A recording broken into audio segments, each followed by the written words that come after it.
Good morning to everyone. You are very courageous to start at 9:15 with a session on the future of global governance. And let me start with a gloomy picture of global governance, and then we will try to move into a more positive outlook.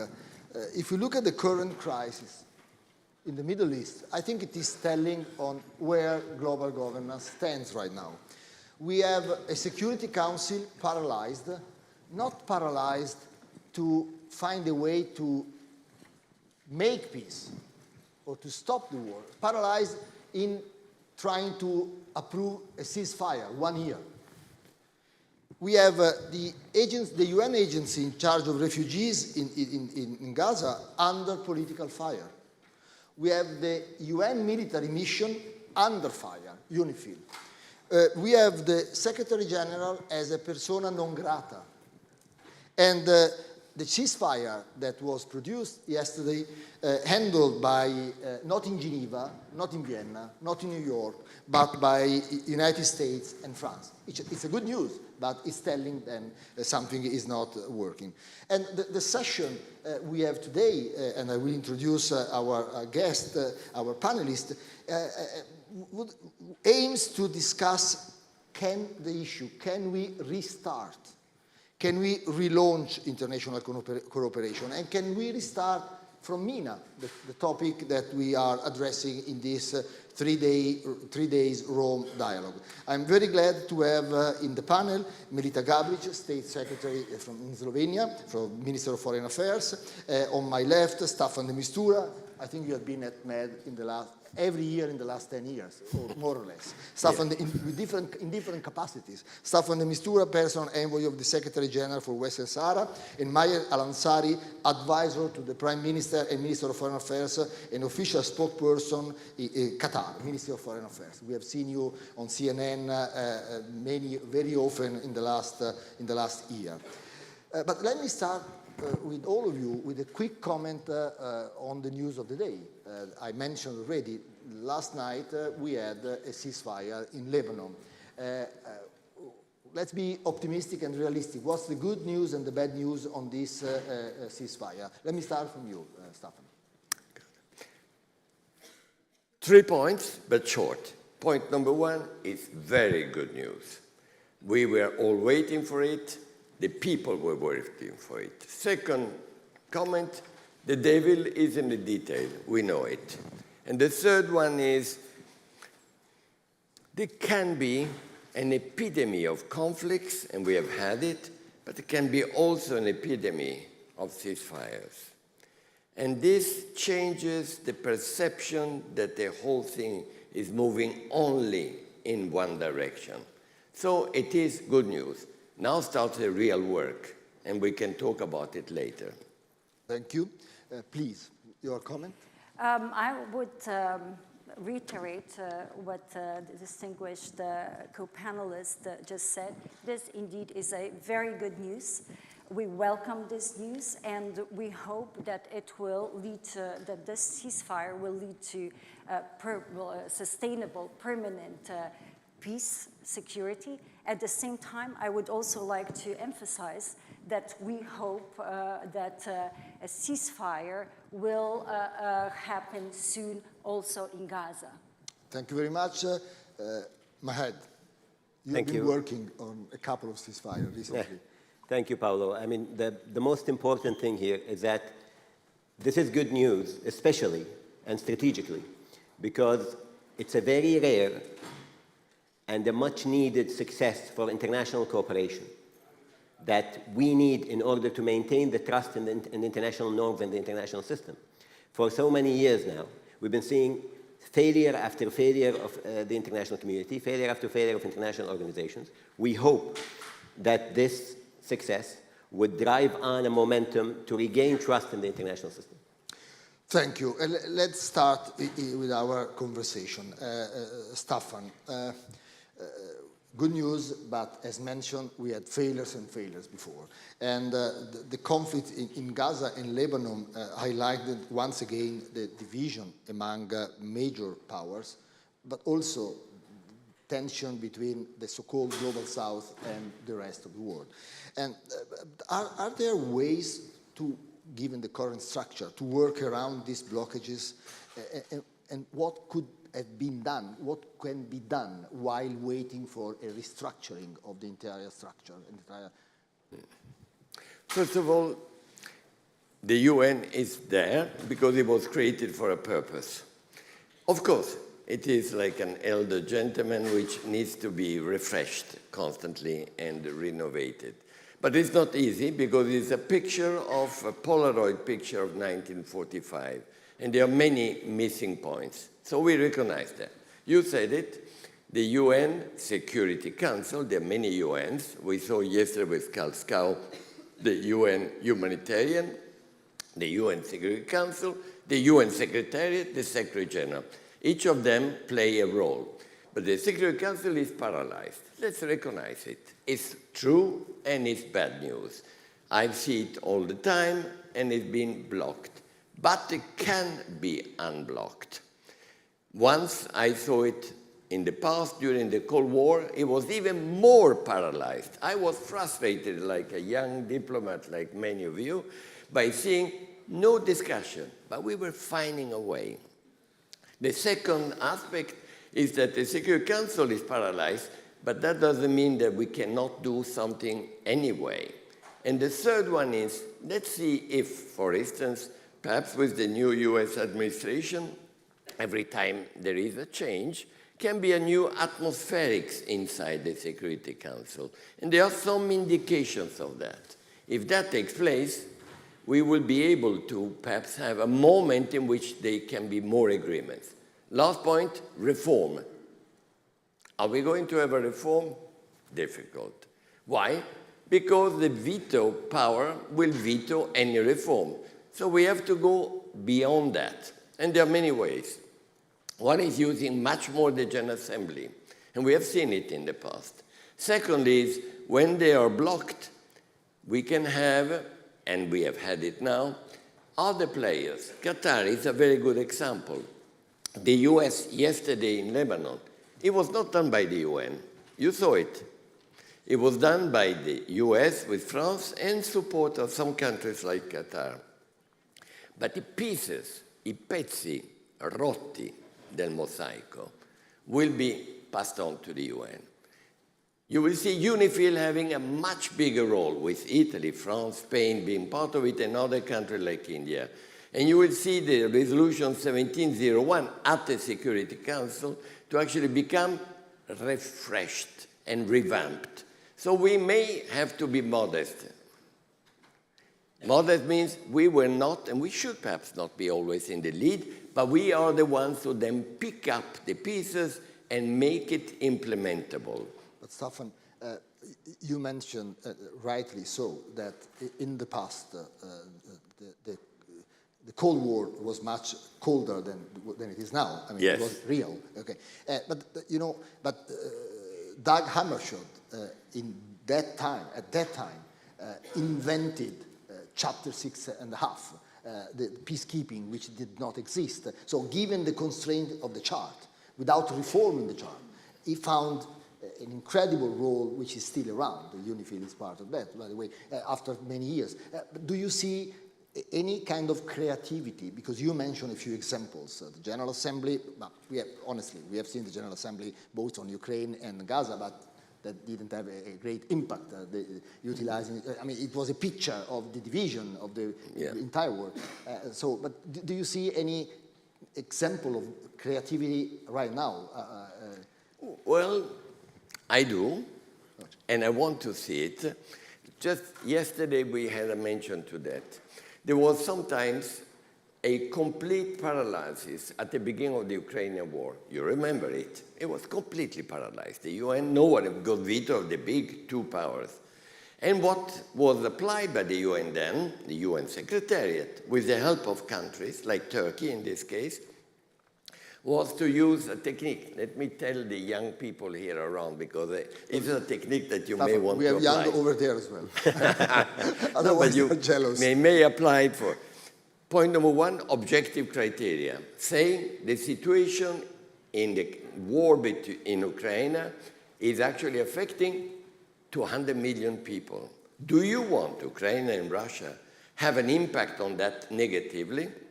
There will be 200 million people who will have a terrible price with the grain and fertilizer. No, we don't want to. Fine. Then the next step, constructive embarrassment. If there is not a solution to this, there will be hunger, and you will be part of it by continuing war. Okay, then finding a partner. When the UN is weak at the you can find a partner. It was Turkey in this case. And you had, you know what, the Black Sea formula or initiative, 22 million tons, and the grain price went down. It didn't last for too long, but it was enough for that. Conclusion, creativity is still possible. You know, we love Staffan de Mistura. Thank you. For many reasons, but we always invite him because whatever happens in the war, whatever gloomy scenario you have, he has a positive approach and note. So a big approach to Staffan. We have no alternative, you know that. No. The same positive approach had Qatar when the war started. Also in partnership, as Staffan mentioned, or under the framework of the also of the UN Secretary General, you have been playing an important diplomatic role in the crisis, but at a certain point you gave up. And so as I said in this session, we want to be very optimistic, but also very realistic. What were the main obstacles in your negotiation? Well, Paolo, first of all, I have to say that we will never give up. And we have been very clear on this, even in our statement that announced the suspension of our efforts in the talks. And the reason we suspended these efforts, and the word suspended here is the most operative word, because we are willing immediately to go back to the negotiation table when we see willingness from both sides, is because at times, and I'm sure that Stefano agrees, the mediator needs to be wary of the fact if they are being used to prolong the conflict. And if the talks are being used as an alibi, as Stefano said yesterday, an alibi for those who don't want an end to the conflict. And therefore, it is the responsibility of the mediator here to draw a line and say, this is where we stop, and we wait for you to change your positions, and we apply the pressure through the international community, as is happening right now, on both parties to do it. But if you allow me, Paolo, mediations are not guaranteed to succeed in any context. There are certain things that are necessary for mediations to happen. One of this, and one of the foremost reasons why mediations succeed, is when there is a minimum degree of willingness by parties to agree. When one of the two parties or both parties have zero interest in getting to agreement, no mediator in the world, however powerful it is, can create the situation for an agreement to happen. The other is rebuilding of trust. And this is where the role of the mediator is important but limited. Because when we have trauma that is at the level of what happened on the 7th of October and the ensuing war in Gaza and the genocide that's happening in Gaza, this trauma not only reduces trust, it establishes a position where trust becomes a crime, trust in the other. It becomes basically betrayal to your own people to have any trust in the other side. And obviously, the lack of commitment also produced a lack of trust in the process itself. And then, unless you have clear objectives from both sides, what is needed to be negotiated over, then it is impossible for any mediator to come up with a deal. Because at the moment, we can see very clearly that, at least with one of the parties involved, there are no clear objectives. The line keeps moving. And we have seen it throughout the negotiation itself, where conditions change. When we work tirelessly, and our team has been working 24/7 on this since the 7th of October 2023, whenever we get an agreement on whatever party said, this is what we want, this is what will get us to the table, you get new conditions being pre-imposed on the discussion itself. And then, those who lived through previous mediations in this context specifically know the importance of this point, which is what is happening on the field. Is one party under the impression that it is winning, and therefore not in the need to sign any agreement? And I think this is the reality here. I think Israel is emboldened. by what has happened in Gaza, by what has happened in Lebanon, by its interactions with Iran, in a way that it has never happened since the inception of the State of Israel, where it is practically assassinating the leaders of all of its adversaries in one go within the span of a couple of months. And therefore, that mirage of success, mirage of victory, it makes it impossible for a vision of peace to come forward.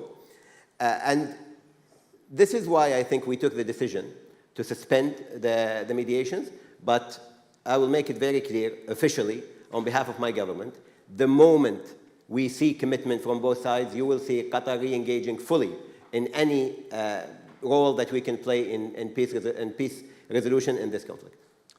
Thank you very much. Thank you. It was clear, very clear. Melita, you have a tough task now. Because what Staffan said on the UN, when you have broken pieces, they are brought to the UN, could apply to Europe as well. When there are broken pieces, and Europe maybe is not that involved in breaking the pieces, but the broken pieces are brought to Europe. Then we talk about reconstruction of Ukraine, and Europe should do that. Reconstruction of Syria, and Europe should do that. Reconstruction of Gaza, Europe should do that. And Lebanon. Without having a real voice in the process, in the mediation, in the negotiation, in the political arena. I was recently invited by a very good friend of mine who sits in this room to a meeting in a country, and there was to speak on a session on Europe, and Europe and the Middle East, and the original title was Les Misérables. and my dear friend then readapted the title, but there was a point in that title, which means we have some problem in being effective. How can you react to this, a little bit of provocation? Yeah, thank you for this provocative question. First of all, we were talking about being realistic, but also being optimistic. First thing I would say is we should not be so pessimistic about the European Union. Right now, of course, we have a new administration being formed, being established, so we'll see where we go. Now, we know that over the last few years, the European Union has integrated inwards. So we had the so-called Hamiltonian moment, our Hamiltonian moment, where we neutralized our debt. That is an important point. Where I'm talking now about the internal situation. We established cooperation in the fields where there wasn't one in existence before, such on energy, such on medical issues, and so forth. So I think it's important to put this out there, that the European Union has evolved in a positive way over the last years. And of course, we all know that the previous European Commission had as its goal to become more of a geostrategic player. The outgoing HRVP was talking about how Europe has to learn to speak the language of power. You may be aware of this adage that the European Union should not only be a payer, but also a player.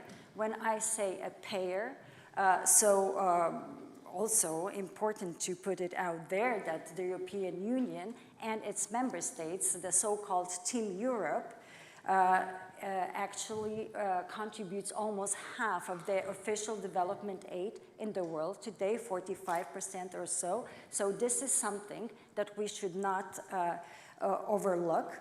On the other hand, it was also a realization that we all subscribe to, that whatever we are investing through ODA, for example, needs to be coordinated better, but also a very important point that we have open discussion, open dialogue with our global partners, meaning we really look for synergies. We learn how to listen. When we are talking about the European Union as a geostrategic actor. There are the juries out there how far we will progress on this path and how fast. But I would say that the aggression against Ukraine was a wake-up call. Perhaps also the elections in the US, the results of the elections, will garner are garnering additional momentum towards building a more geostrategic Europe. How long it will take, how much unity we can produce or we can achieve in the process, I cannot speculate about this, but one point that I would make is that perhaps sometimes disunity within the European Union is exaggerated because we have, it is a democratic institution, everything is out in the open, so we should also look at the actions and not only at the words. Perhaps also on the, again, a positive note, what the European Union has achieved since its creation, let's say, well, in whatever forms it existed over the decades after the Second World War, it did ensure peace on the continent. Can I ask Staffan and Majed to have a comment on Europe as well? Because you mentioned, on Ukraine, we have clearly seen a unified front. We have, being a democratic institution, as you mentioned, we have seen different voices, different reluctancy, but in the end, even Orban have approved anything that Europe has decided in the last few years on Ukraine. But when we move to the Middle East and to this crisis, you can hardly say that the same unified front was existing. I would like to ask both of you what your perception was. You were playing this important role, and Staffan, you have seen Europe at the UN for decades. And are you seeing this more unified and strategic approach in acting within the Security Council and the UN in general?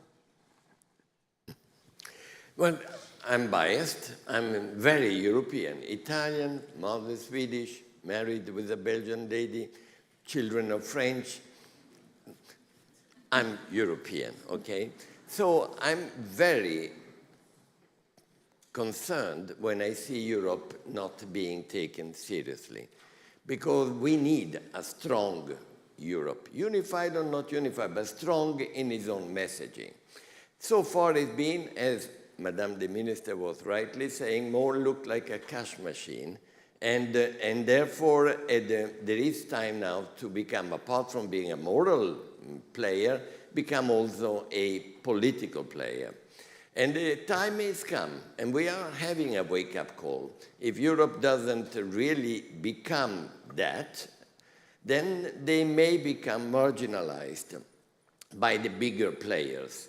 And having said that, in the MENA, in Syria, when I was involved on that, and my colleague and friend Geir can testify for that, I'm sure, the fact that Europe was ready to put not only economic but political pressure due to the fact that they had a problem through the migration became an element which has been helping us to have a leverage in discussions. But we need more of that. The point, and I move to you, of course, but being a cash machine without cash is tough. Because yes, what we will, I mean, it was interesting yesterday, I think you read that Germany is struggling with the Maastricht rules, Germany. So with the deficit and to approve. So it's something that we have to reflect on. How to be, will be a topic in next month, how to be a cash machine without cash. But my friend, what's your experience of Europe in this year of negotiation? Did you feel the power of Europe behind your exercise, or did you feel the same national protagonism, which does not help all the time? Well, first of all, Paolo, even a cash machine that is full is very problematic because the expectations of that cash machine is much higher. And you are not talking about your country, of course. So, and this is where I actually wanted to use it as a segue to say that it's very important for consortiums like the EU and the GCC to function in today's world. You know, we are the benefactors, the main benefactors of the international system, the middle powers of the world. The great power rivalry that is happening right now in the world is going to cause turmoil after turmoil after turmoil, as we have seen in the conflicts all throughout the past decade. And it is only with consortiums around peace, because we have failed to build a consensus around peace, but we have succeeded in building consortiums around peace by getting like-minded countries, especially in Europe and the Middle East, to work together to accomplish goals. You know, the first summit between the GCC and EU leaders in Brussels just a couple of months ago is a very good example of this. The G7 meeting yesterday here in Italy, or the day before, also is a very good example of this. We need to work together, and this is the only choice we have, is to work with bodies like the EU. Now, regardless of our assessment, we have our frustrations in the MENA region with EU policy. When it comes to the Russia-Ukraine conflict and the Gaza war, I think both sides are not happy with the level of unity and double standards, in both cases, and it's very important for us to work to resolve these issues together. But the role of the EU as a balancer in the international community today is a very important role, especially after what we have seen with the US election, after what we have seen even with elections here in Europe. It's very important to maintain these consortiums of peace and to utilize them together and to bring together all these like-minded countries to act as a cushion between the great powers in order to keep our world together. We're talking about a move to a multipolar world. I'm afraid that we're not moving to a multipolar world. Even the poles are failing. We are moving into complete chaos unless we collectively build these oases of stability and peace building. Let's move into a second round of questions, which is mainly on the future of global governance, which we could debate for the next 22 days or 22 years. I used to teach 10 years ago international organization. You have been a guest of my course a couple of times. And when I had to talk about the UN, I always brought to the classroom the UN chart, which it's a small blue booklet you can buy at the UN bookshop for $1. Now with inflation, Trump would say $2. But this small book, and on one side, and then I would bring 3 books as thick, which were published a few years ago on all the reform proposal of the UN chart. So the UN chart is 10 pages, and the reform proposal of the UN chart are like an encyclopedia, 4 huge books.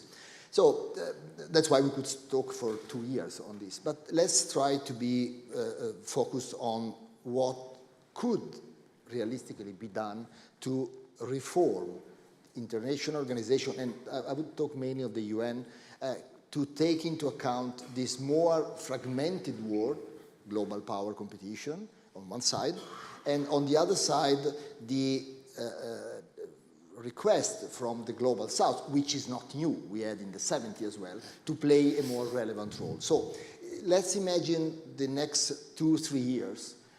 What would you put on a timeline of action that could be taken to improve, if not reform? You already said reform is impossible, international organization, and mainly the UN. Let me start, Staffan, with you as well, again.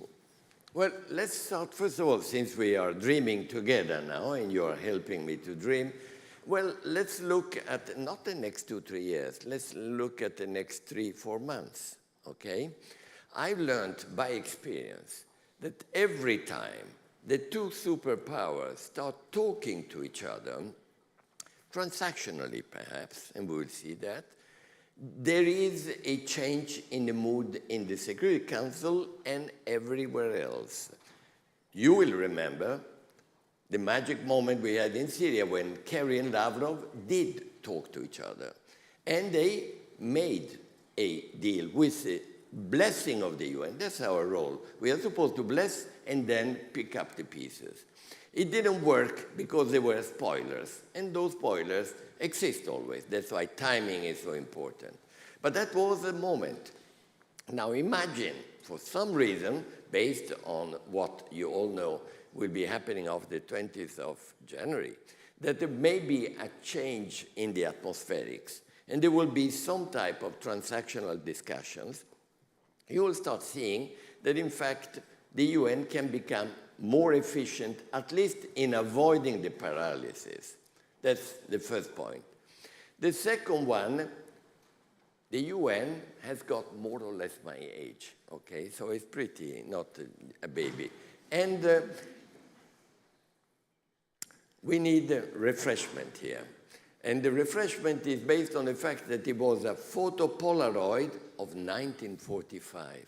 For God's sake, with all due respect to those who won the Second World War, it does not represent the real. Look at Africa, just to mention one continent. Secretary General is referring to it all the time. 1 billion people, no permanent seat. And the second reform needs to make it more embarrassing, more difficult for having veto used anytime by those 5 permanent members. How can you do that?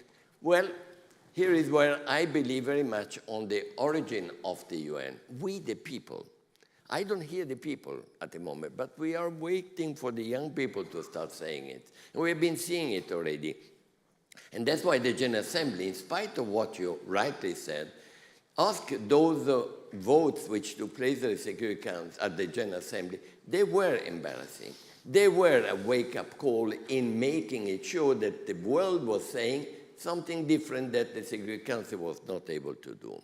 So, by the way, Paolo, if there is no UN, bad or non-perfect, as we all recognize, it will be just the jungle, chaos. So the best way is just to push it, hopefully through big powers to starting talking to each other differently, and all the others to be part of it. If nothing else, in finding some solution. Global issues, climate, poverty, COVID. Without the UN, no way to discuss it. So let's not be overambitious. Let's be proactive, taking advantage of any changes which are taking place in the geopolitical world, and there couldn't be one perhaps taking place with all concerns that we have. And if they start talking to each other, the Security Council, we will have probably more space. But we need some form of reform of the Security Council. The problem is that those who have the veto will veto any reform. So what you do when you have a problem like that, you try to bypass it. And how do you put Trump into this picture? Will be eventually be? No. I'm sure you will say that you will find some positive note on this. That's why I'm asking. I'm serious. Would he be, in the end, an asset or also a liability, or both? Paolo, you're talking to a UN official. I'm not a professor at the University Bocconi. So you're asking a naughty question. I will not be able to say you should ask him this question. Yeah. That's probably him calling you now. You are being called, but I fear it's my fault. Thank you. Thank you anyway for trying. But I tried. I tried. Yes. You are not UN officials. No, I'm not asking about Trump. No. How do you react to Staffan with his decades-long experience on how the UN can evolve in the next months or years to be more effective in global governance? Please, Melita. Yes. How Europe could help that process, by the way. Yes. Thank you also for this additional aspect that you would like me to address. I'll start by saying, Slovenia is a elected member of the Security Council, and we see firsthand how polarization is very negatively impacting the ability of the Security Council to work on delivering on peace and security. Today, we have the highest number of conflicts since the Second World War, which on the one hand really calls for an effective Security Council. On the one hand, on the other hand, it also exposes very clearly the, let's say, structural deficiency of the Security Council. To reform the Security Council, yes, in a way, we have this catch-22 with the veto power of the permanent members.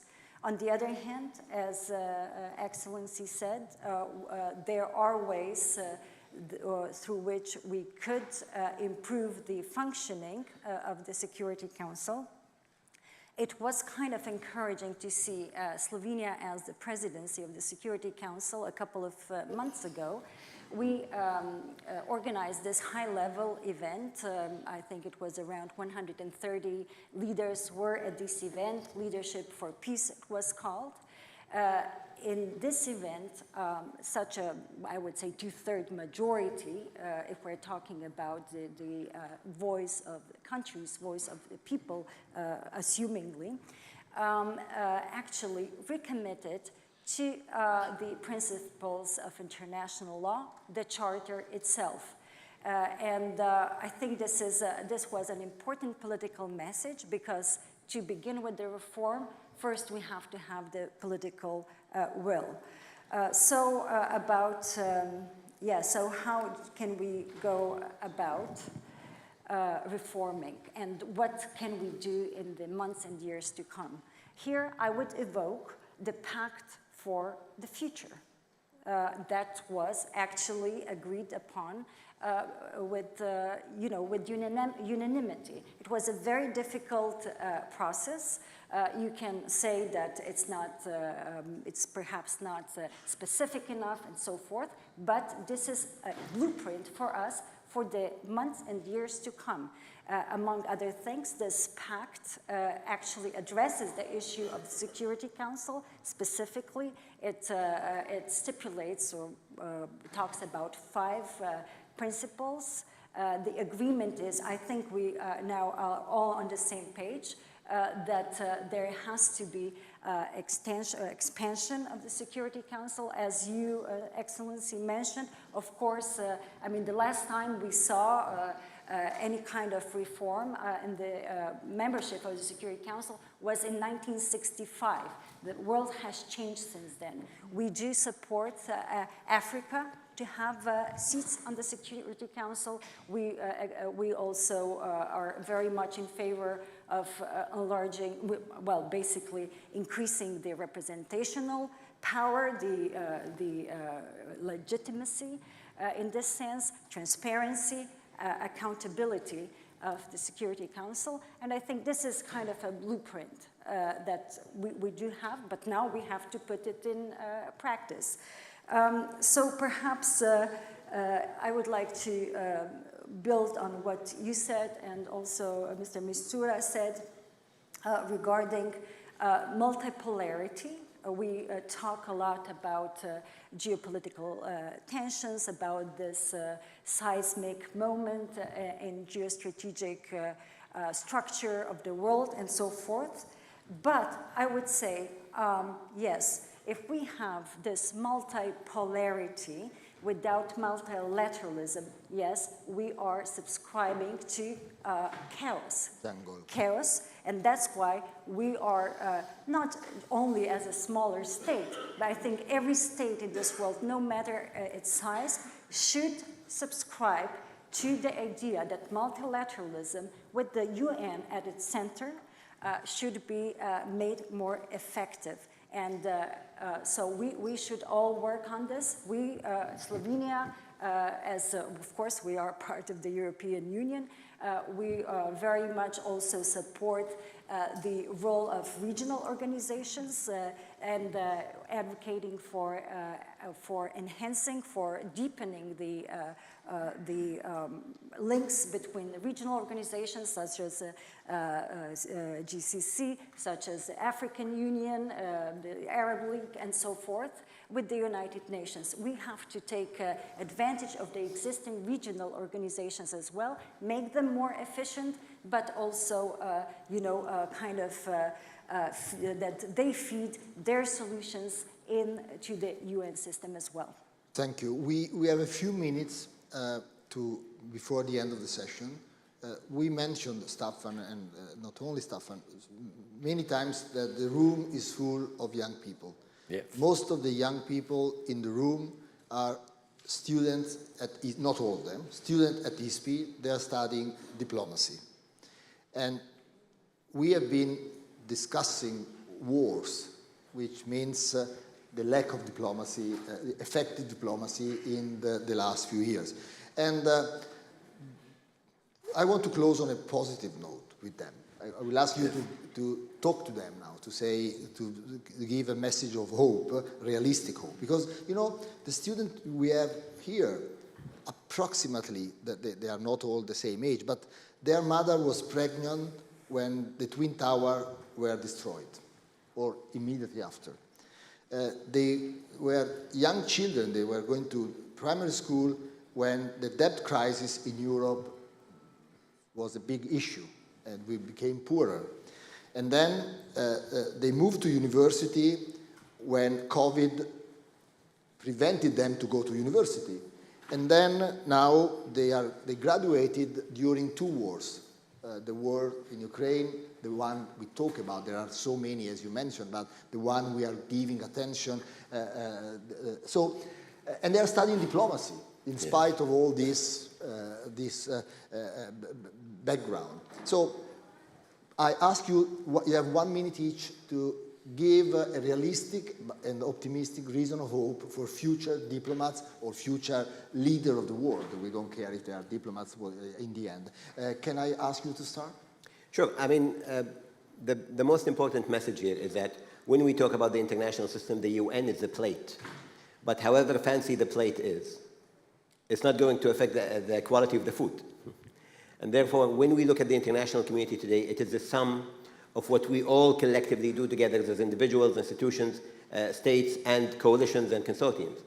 But the important thing is, don't look at the pessimistic headline as the only thing that is happening in the world today. The UN and the international organizations and players in the international organizations were able to solve a lot of mini crises around the world because of collective action, because of the work we do together.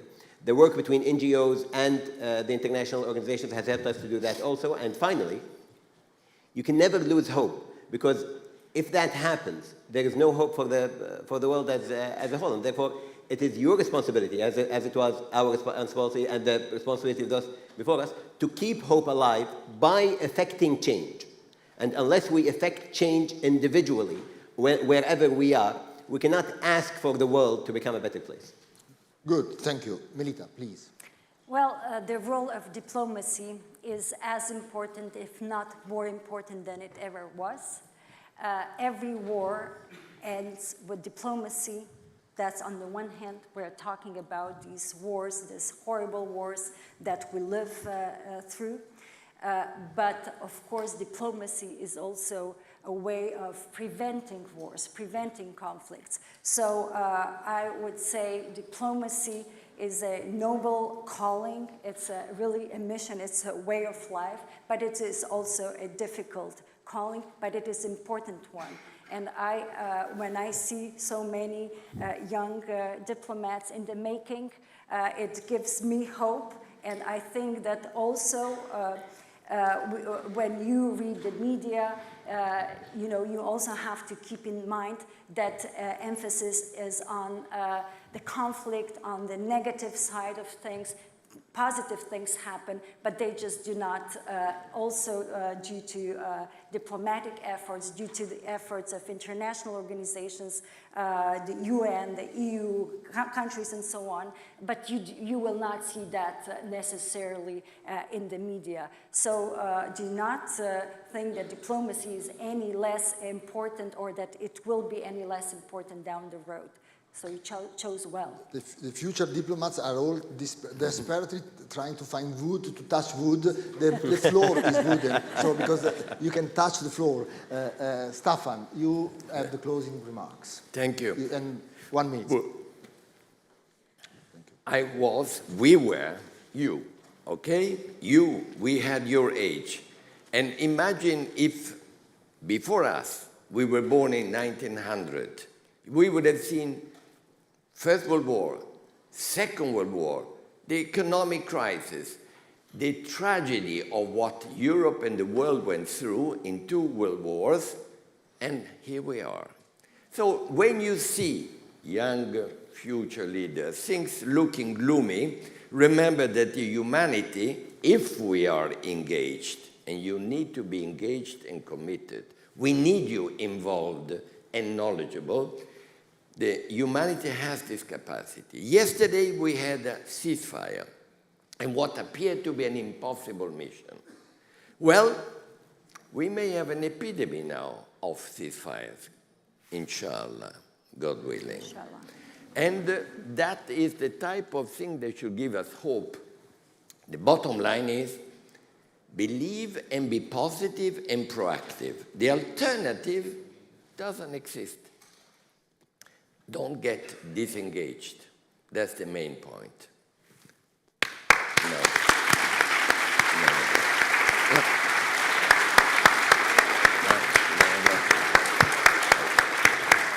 Thank you very much. Thank you very much. And please, let's start the next session.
Ladies and gentlemen, the next session is about to start. Please take your seat.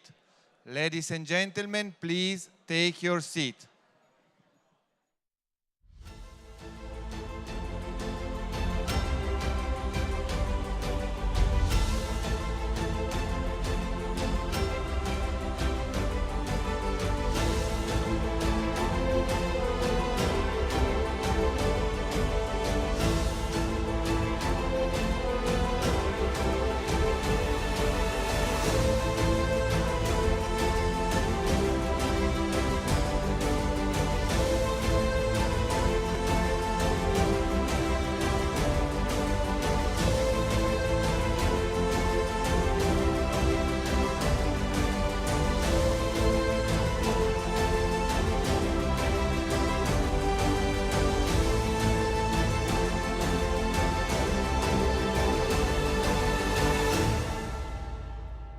associate fellow a ISPI, non mi ricordo mai.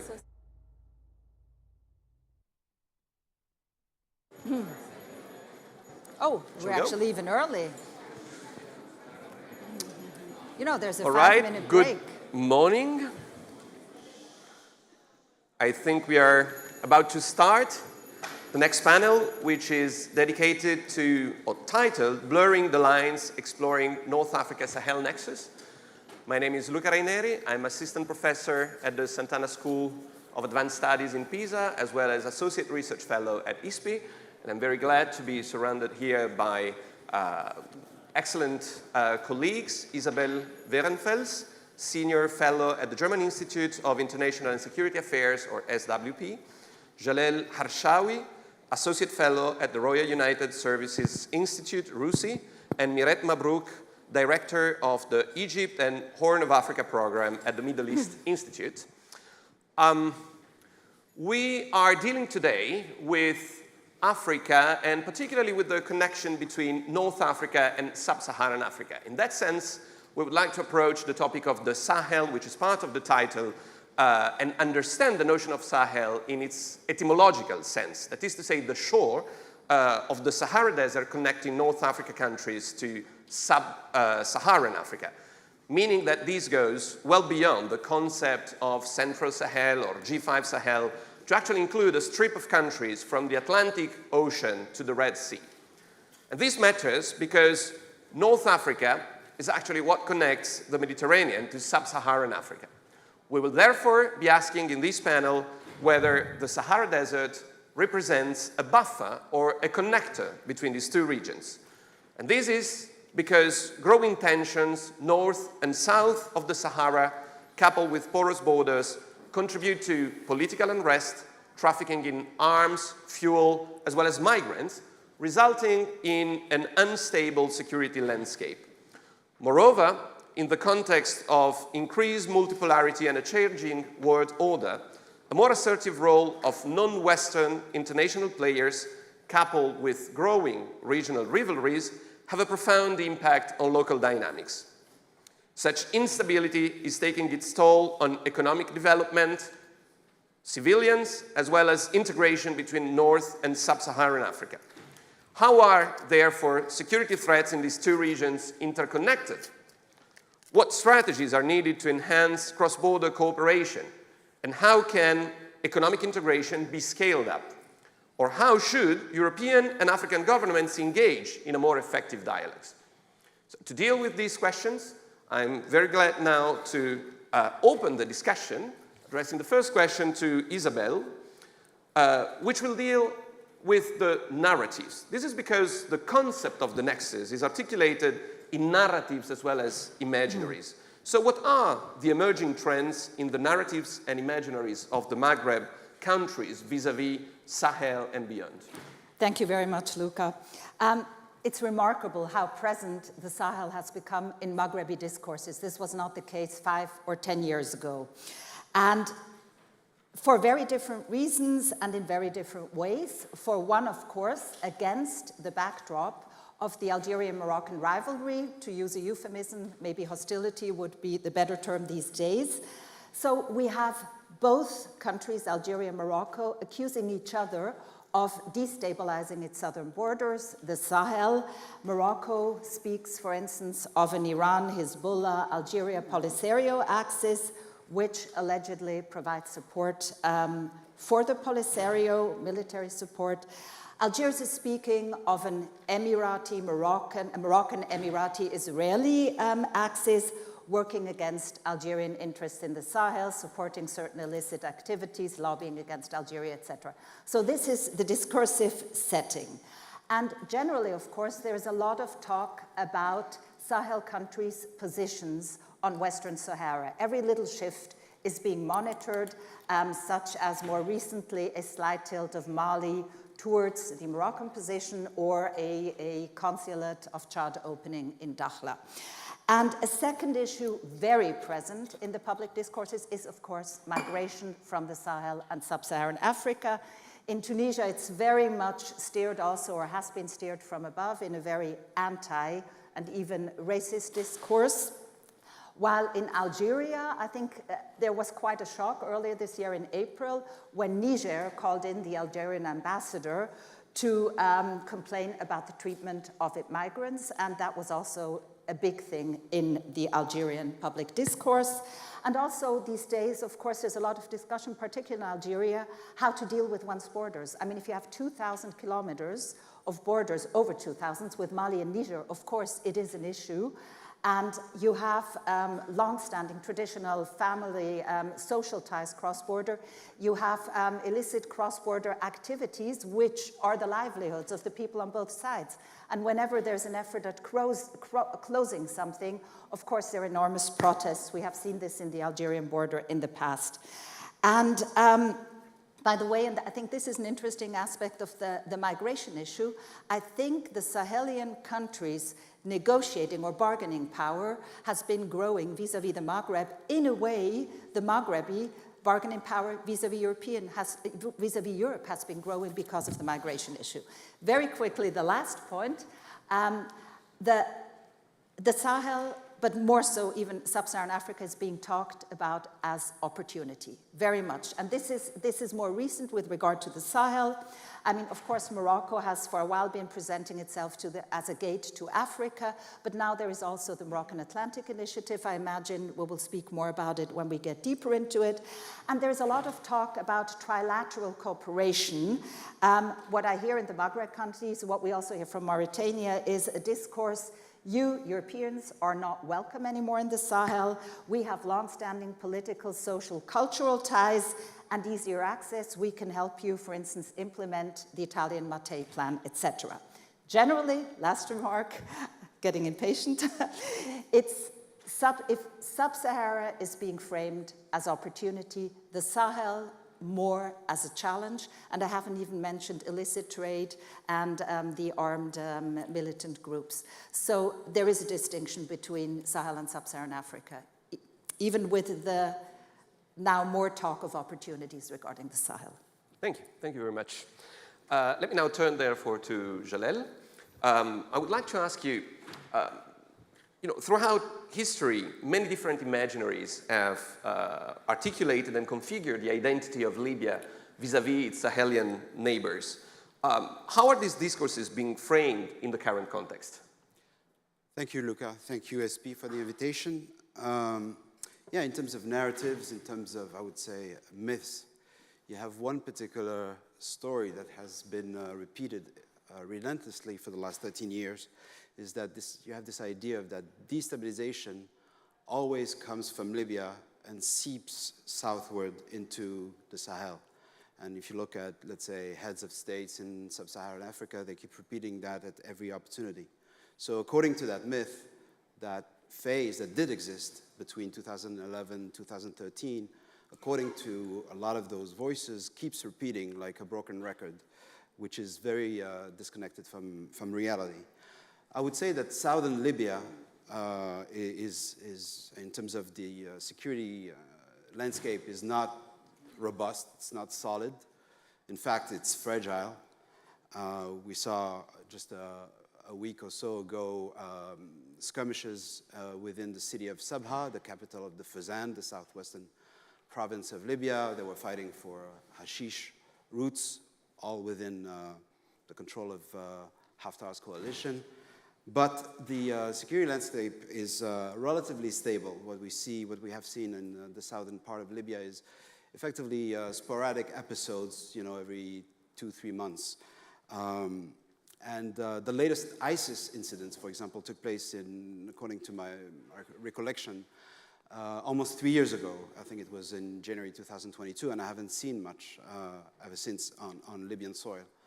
But when you look at Niger, there are rebel groups that are not busy actively trying to topple the current junta in Niamey, but you've had growing strength on the part of both Daesh and Janim or Al-Qaeda.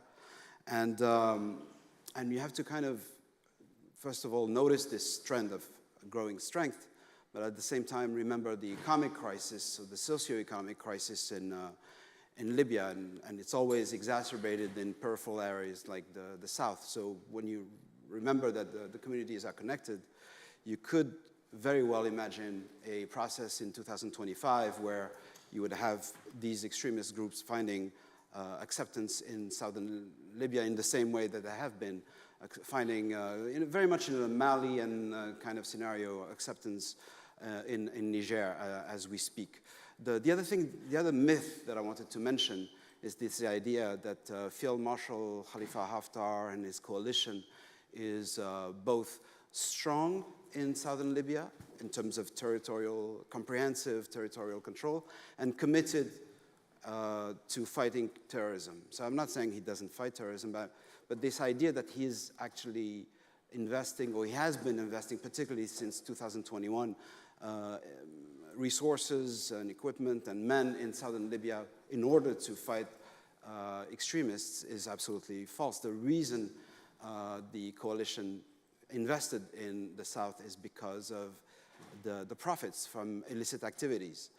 And what we have seen is them basically finding arrangements using basically a protection economy kind of logic with ethnic groups in the south. So if you look at the Rat area, it's more like Tuareg, or Bari, the same thing. And then you have reliance on Tobu groups in order to find arrangements that are dictated first and foremost by commercial illicit activity type considerations, which means that if you look at the incident, we had violence in Kalinga, the one area in eastern Fezzan in August.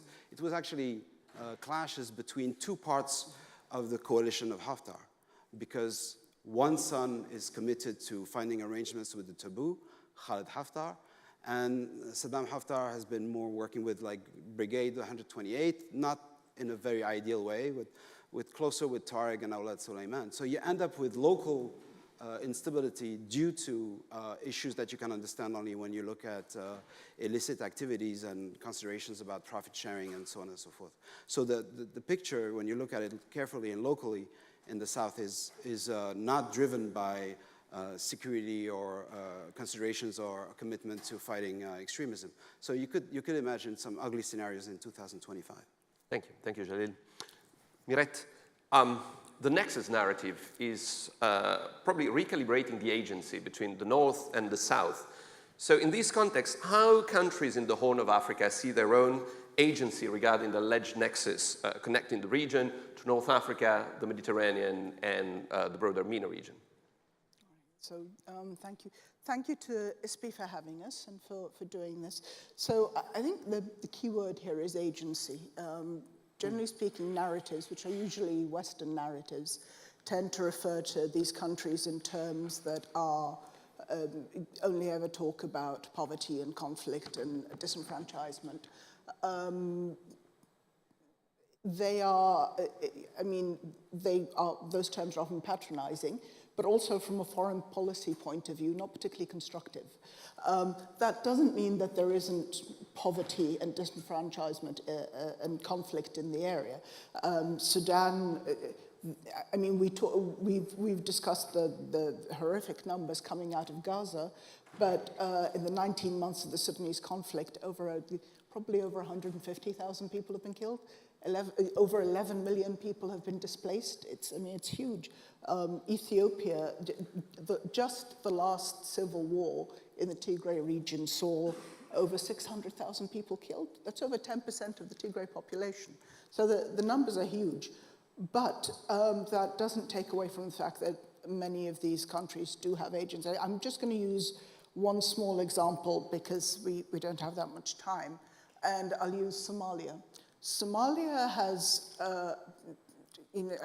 a long history of unflattering stereotypes and has just come out from under a dictator. It's a big mess, but a few interesting things have been happening. There's a new president, there is a new direction, and last September, 2 Egyptian C-130 military planes landed with ammunition and arms. That was the first such Egyptian military aid in about 4 decades.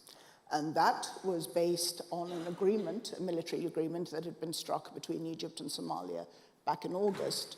And that agreement was on the basis of a small memorandum of understanding that had been signed in January between Ethiopia and the breakaway Republic of Somaliland. Now, Ethiopia is landlocked, but insists that it has to have a port anyway. So Somaliland said, great, we will lease you some land in return for you recognizing us, because nobody recognizes Somaliland. Not surprisingly, Somalia was livid. Now, it could have gone to the United Nations wringing its hands, and I think it was probably felt, probably quite rightly, that that wouldn't solve anything. So what it did do was sit down and have a chat with Egypt, which has a long-running, simmering, if just barely controlled, dispute with Ethiopia over the grand Ethiopian Renaissance Dam.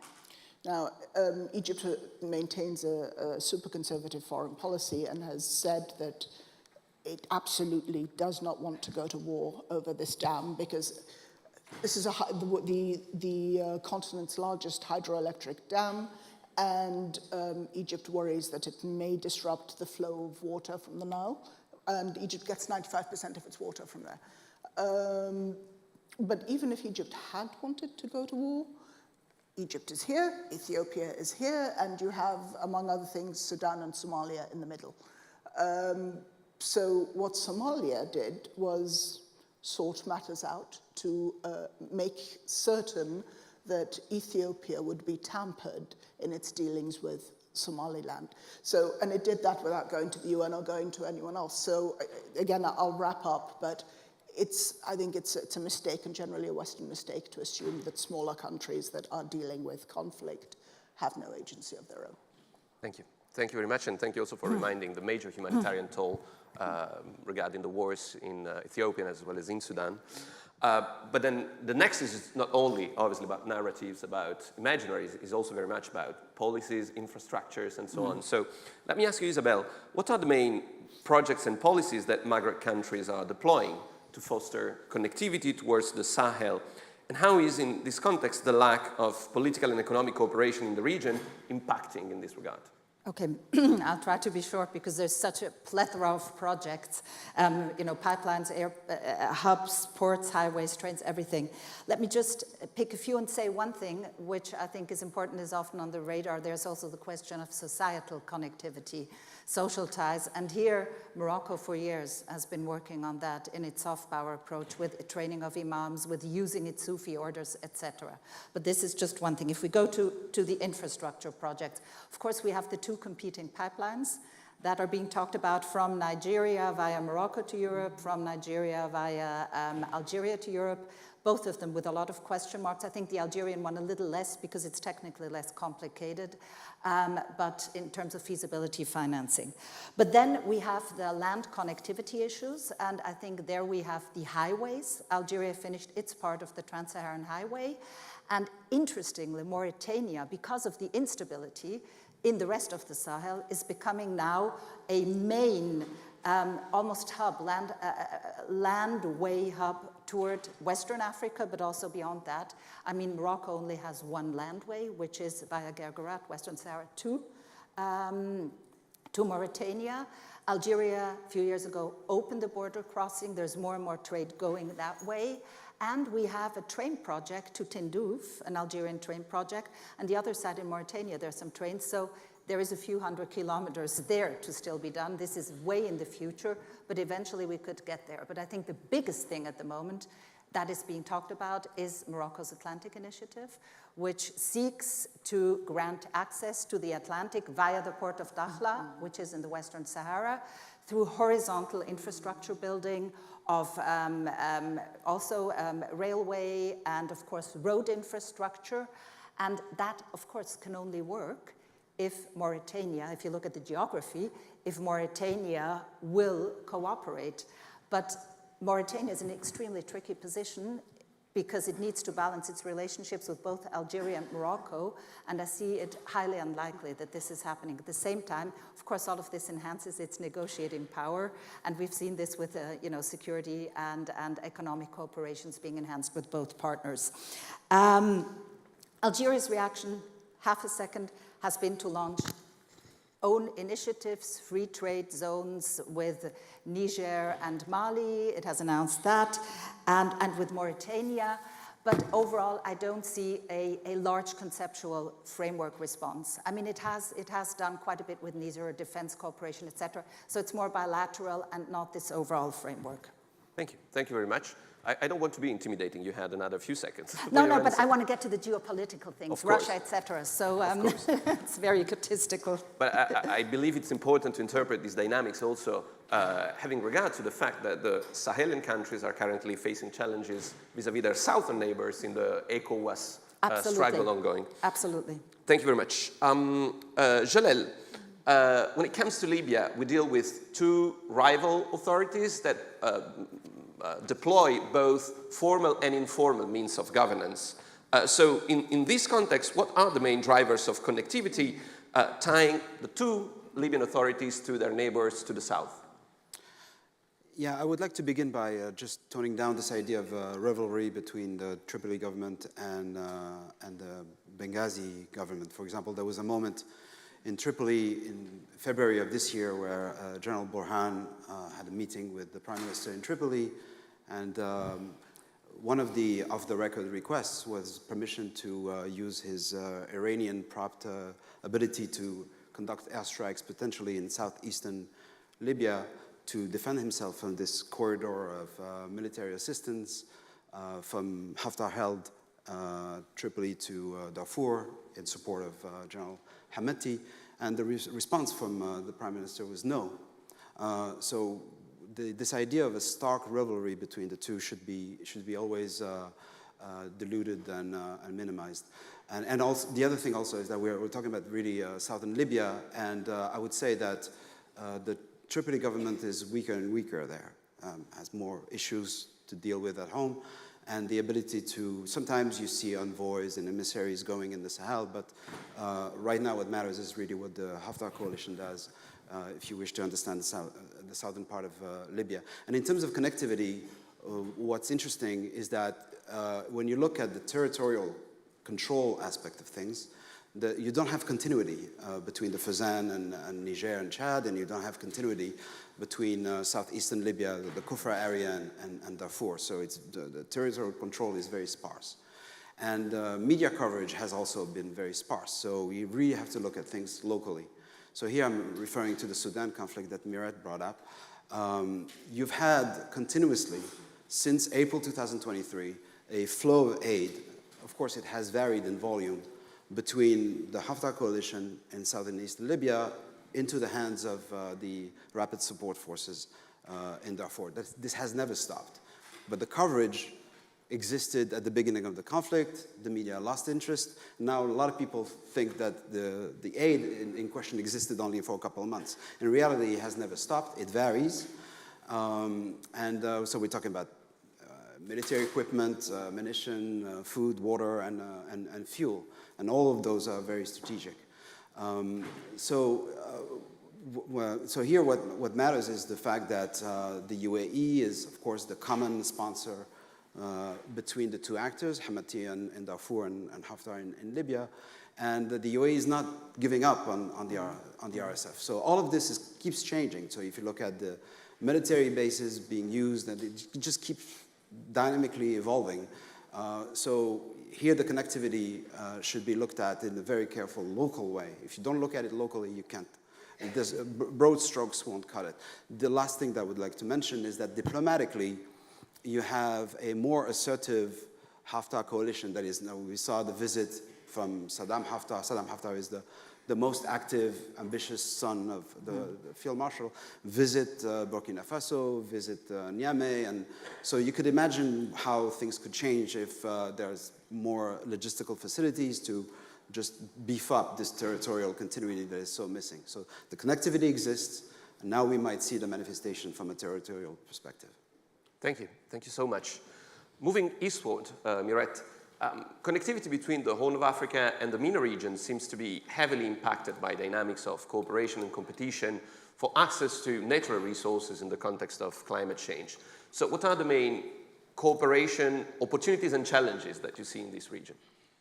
So There are multiple opportunities for cooperation, whether they're on trade or actually on technology or on labor forces. But because I have 3.5 minutes, I'm just going to stick to one of the biggest draws of the region to other countries, and that's arable land. Specifically, since we're talking about MENA, we'll take a quick look about the Gulf and Africa and arable land. So the Gulf doesn't have very much water. It's got very little water, and the water supplies that it has are dwindling. The UAE, for example, imports more than 90% of its food.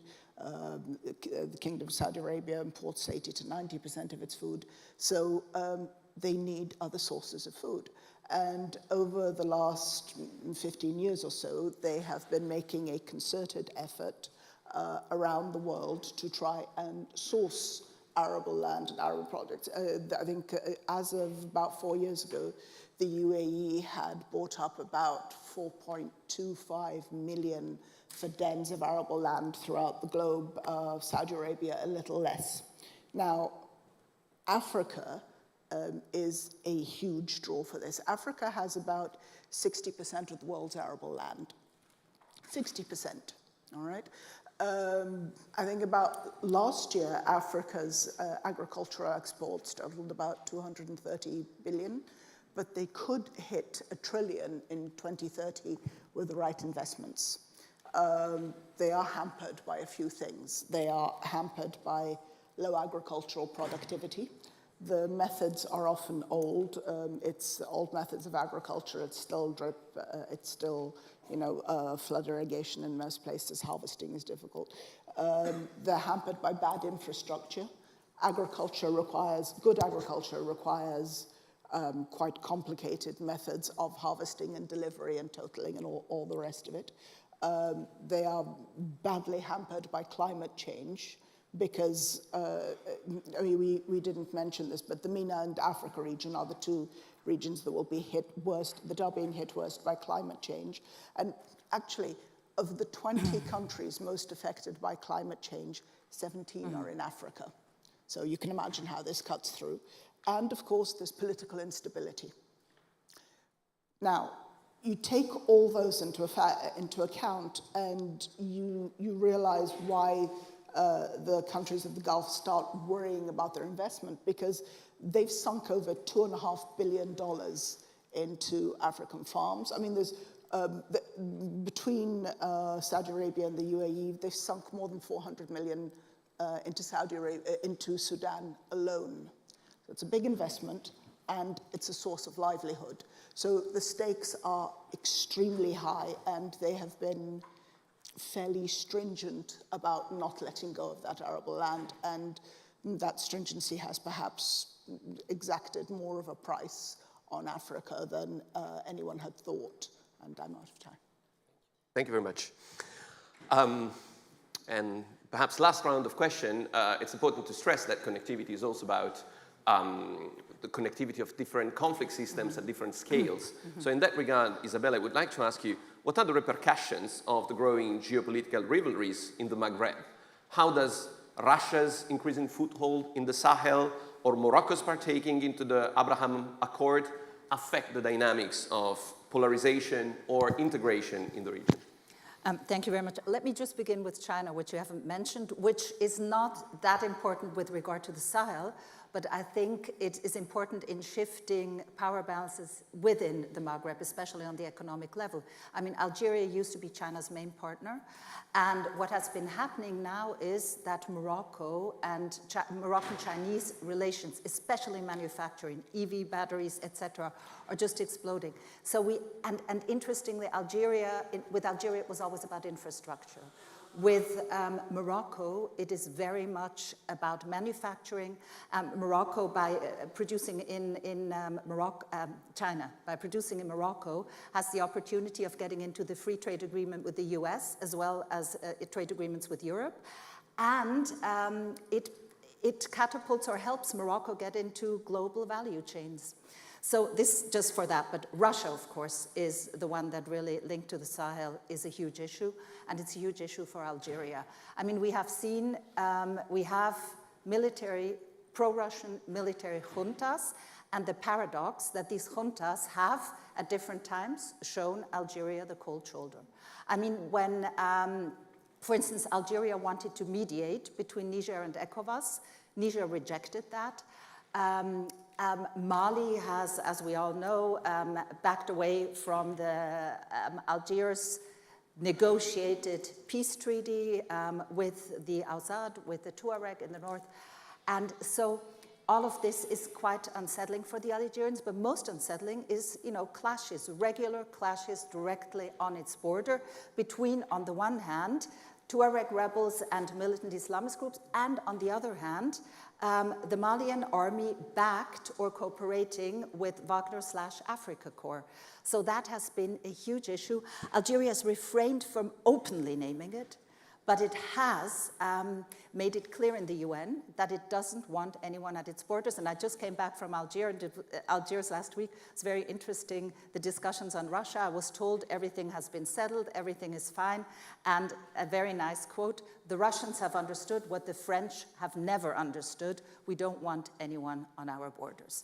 So this is, let's see whether the Russians have really understood. Now, the other thing, the Abrams Accords, of course, that has fueled the hostilities because Algerian anxieties are enormous. They're real. They're also used to domestically rally the population, but they're really real about the security cooperation between Israel and Morocco.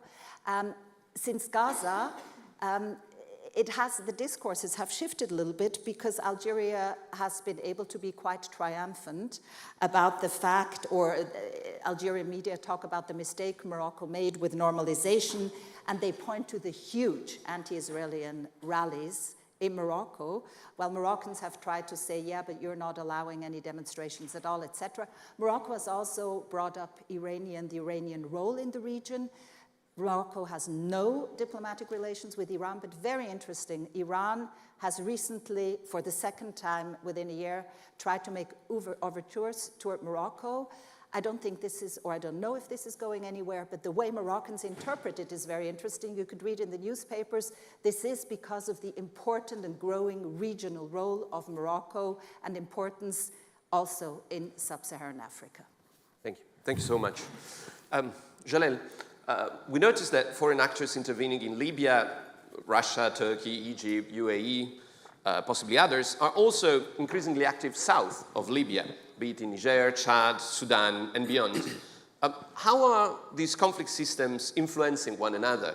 And what is Libya doing to address the challenges to its stability emanating from the south, as well as challenges to its neighbors' stabilities emanating from Libya? Yeah, I think I've spoken enough about the UAE, so I'm going to stay away from the UAE to answer your question.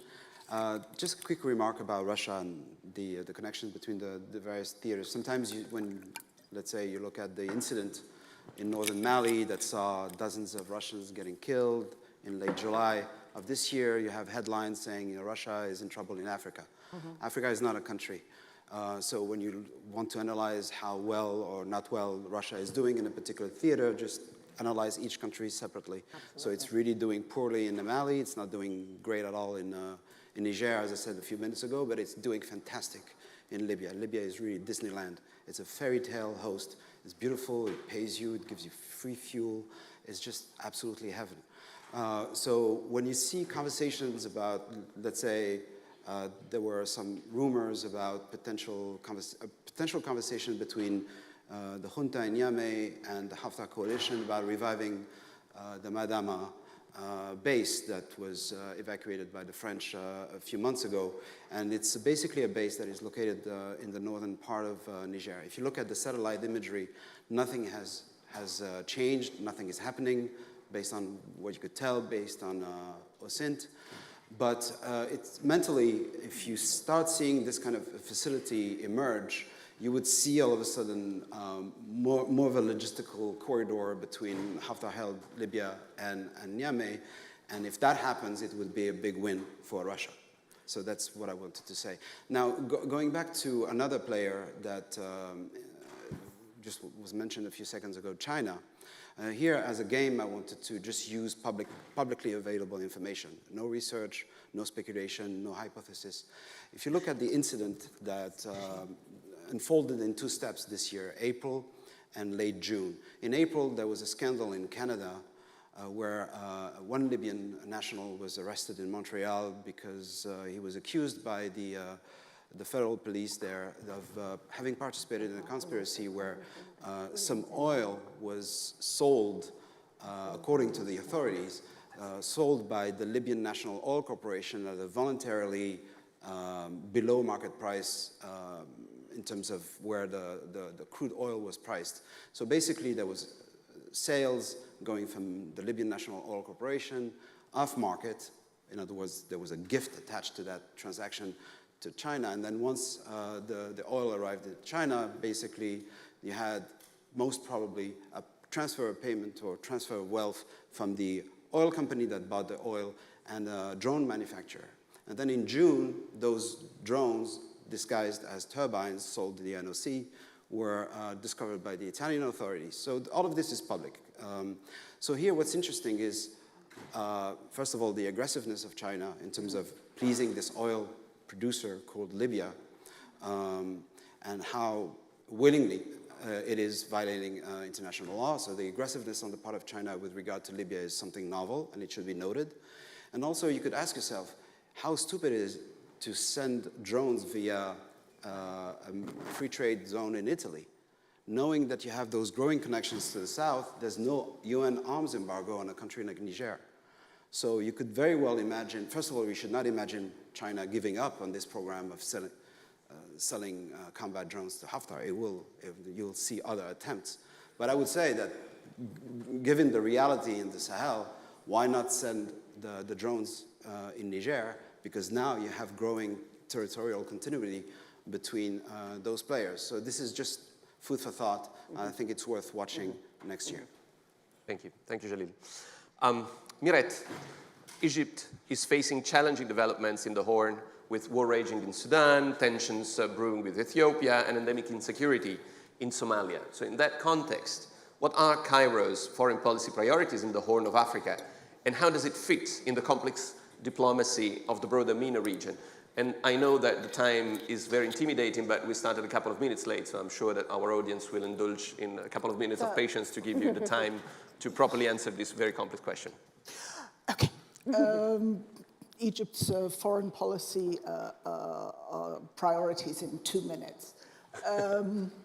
Over the past couple of years, over the past year and a bit, Egypt has been hit with several geopolitical shocks that have shaken it up a bit. One is the war in Gaza on its borders. Then, of course, there's the Houthi aggressions in the Red Sea, which, as you heard on the first day, are costing Egypt more than $600 million a month, money that Egypt doesn't have. There's Ethiopia's quest with a seaport, which we referred to earlier. And there's a lot going on. Now, I think most people who work on Egypt will tell you that they think that Egypt for a very long time had neglected Africa. It's funny because Egyptians are Africans, but I think they just hadn't paid enough attention. I don't think that's actually quite true, but what is definitely true is that the last decade or so has seen a massive acceleration in outreach to Africa. And over the past year or so, it's specifically been the Horn for both military and economic reasons. Now, again, we mentioned the issue with Somalia earlier, but Egypt has also reached out to Djibouti and Eritrea. Now, it's wanted a military base in Djibouti for a long time. And I think 2 years ago, President Abdel Fattah al-Sisi became the first Egyptian president to visit Eritrea since its independence in 1977.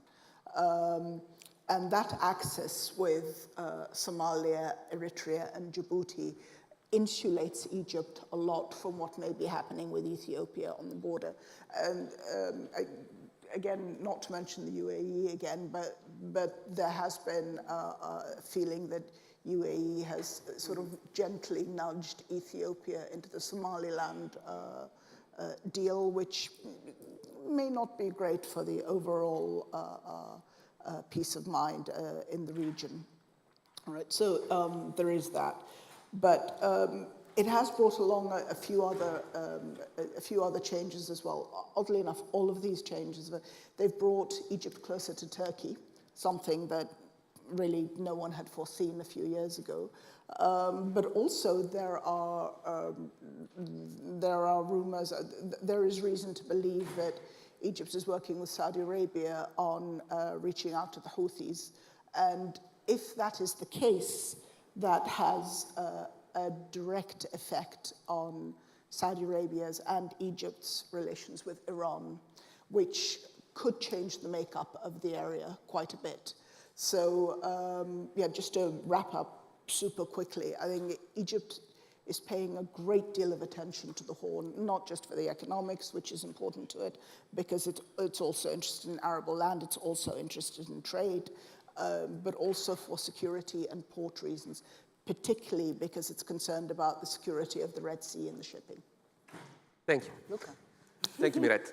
I know you wanted to add a very quick remark, 30 seconds. Yeah, 20 seconds to China. I think some of you may have noticed this. I think it's highly significant. When Xi, the Chinese president, traveled back from the G20, he made a stopover in Morocco, which is very significant. And at the same time, very significant, he was received by the crown prince and not the king himself. So I think these are two signals to look out for, one domestic, on the domestic front, and the other one on the geopolitical one. Excellent. Thank you. Thank you. Thank you very much. Thank to our speakers. And thank to all of you for the patience. I think it's been a very productive discussion. And thank you very much to ISPI for organizing this great panel. Thank you.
Dear guests, we kindly ask you to leave the room. We need to set up the room for the next session. Dear guests, please leave the room. We need to set up it for the next session.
Dear guests, we kindly ask you to leave the room. We need to set up the room for the next session. Please leave the room. Thank you.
Ladies and gentlemen, the session is about to start. Please take your seat.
Buongiorno a tutti. Good morning everybody. Bonjour aux francophones. C'est pas facile, hein? Mais heureusement il y a. Welcome, dear friends from the Western Balkans. The link between Italy and your countries is very strong. Italy is strongly engaged for supporting the partnership with Slovenia and Croatia, full member of the European Union, but we want to work hard for the full membership of the other countries candidate in this moment. We want to accelerate the timing because it's important the reunification of our European Union. And now allow me to talk in my mother tongue, in Italian. L'Italia è tornata ad essere protagonista nei Balcani perché consideriamo fondamentale la riunificazione. Preferisco parlare di riunificazione, non di allargamento, perché l'allargamento sembra un po' una cosa neocoloniale. La riunificazione è una scelta che noi e i paesi dei Balcani abbiamo fatto e continuiamo a fare perché a questi paesi è stato impedito di essere parte della Unione Europea. Sono tutti paesi europei, hanno tutti una storia europea, tutti vogliono essere europei, ma come sapete le dittature impediscono ai cittadini di fare libere scelte. Finalmente la Slovenia e la Croazia ormai da anni sono parte integrante della nostra Unione, abbiamo relazioni trilaterali, incontri trilaterali che facciamo proprio per rinforzare questo legame con paesi vicini, ma l'Italia è fortemente impegnata per accelerare i tempi di adesione degli altri paesi all'Unione Europea. C'è una forte presenza italiana in questa parte di Europa e voglio ringraziare anche tutti i nostri militari che sono garanti di pace e di stabilità al confine tra Serbia e Kosovo, i militari che sono presenti anche in Bosnia e Erzegovina, i militari che sono presenti in Albania, la Guardia di Finanza, e in Montenegro sempre la Guardia di Finanza. Sono portatori di pace che contribuiscono a costruire nuovi percorsi di avvicinamento e di integrazione con l'Unione Europea. Il Presidente Charles Michel ha indicato il 2030 come data per l'adesione. Io credo che si debba anticipare di qualche tempo questa adesione. Ho girato tutti i vostri paesi per dimostrare quanto interesse c'è da parte italiana. E non è soltanto un interesse politico, è un interesse strategico, è un interesse economico. Abbiamo avviato molti business forum in Italia e nei paesi dei Balcani. Abbiamo dato vita ad un'organizzazione degli amici dei Balcani occidentali e ci riuniamo periodicamente. Adesso la prossima riunione sarà proprio qui a Roma e inviterò la nuova alta rappresentante, la signora Kaja Kallas, e la commissaria slovena per l'allargamento al fine di concordare insieme una strategia per far sì che i Balcani siano quanto prima parte integrante. Noi faremo di tutto per regalare il nostro saper fare ai nostri amici interlocutori. C'è grande interesse da parte anche delle nostre imprese, ma abbiamo anche interesse a che le imprese dei paesi dei Balcani vengano ad operare in Italia. E dobbiamo preparare il grande mercato interno. Abbiamo anche il dovere di non lasciare ad altri una presenza egemonizzante. Dobbiamo essere noi europei a farci vedere presenti, a lavorare per dare risposte concrete a paesi che vogliono essere parte della Unione Europea. Abbiamo lavorato in passato, continuiamo a lavorare per la stabilità di questa regione. Ci sono realtà dove ancora ci sono delle tensioni, ma ovunque nel mondo ci sono tensioni. È il nostro interesse, è il nostro dovere lavorare per la pace e per la stabilità. I Balcani si affacciano sull'Adriatico, stanno di fronte al nostro paese, anche quindi dal punto di vista dei trasporti siamo riusciti ad incrementare anche i viaggi tra i nostri porti e i porti dei paesi dei Balcani occidentali, proprio perché vogliamo che ci sia un'integrazione e ci sia la possibilità di incrementare le presenze turistiche italiane nei paesi dei Balcani occidentali e dei paesi dei Balcani occidentali in Italia.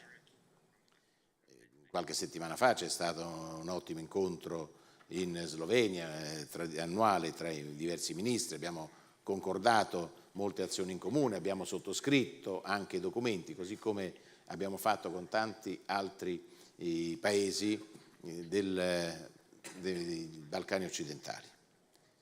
Ci sono problemi da risolvere riguardano le patenti, sono tanti piccoli ma importanti problemi concreti che devono essere risolti e noi lo vogliamo fare il più rapidamente possibile con grande impegno.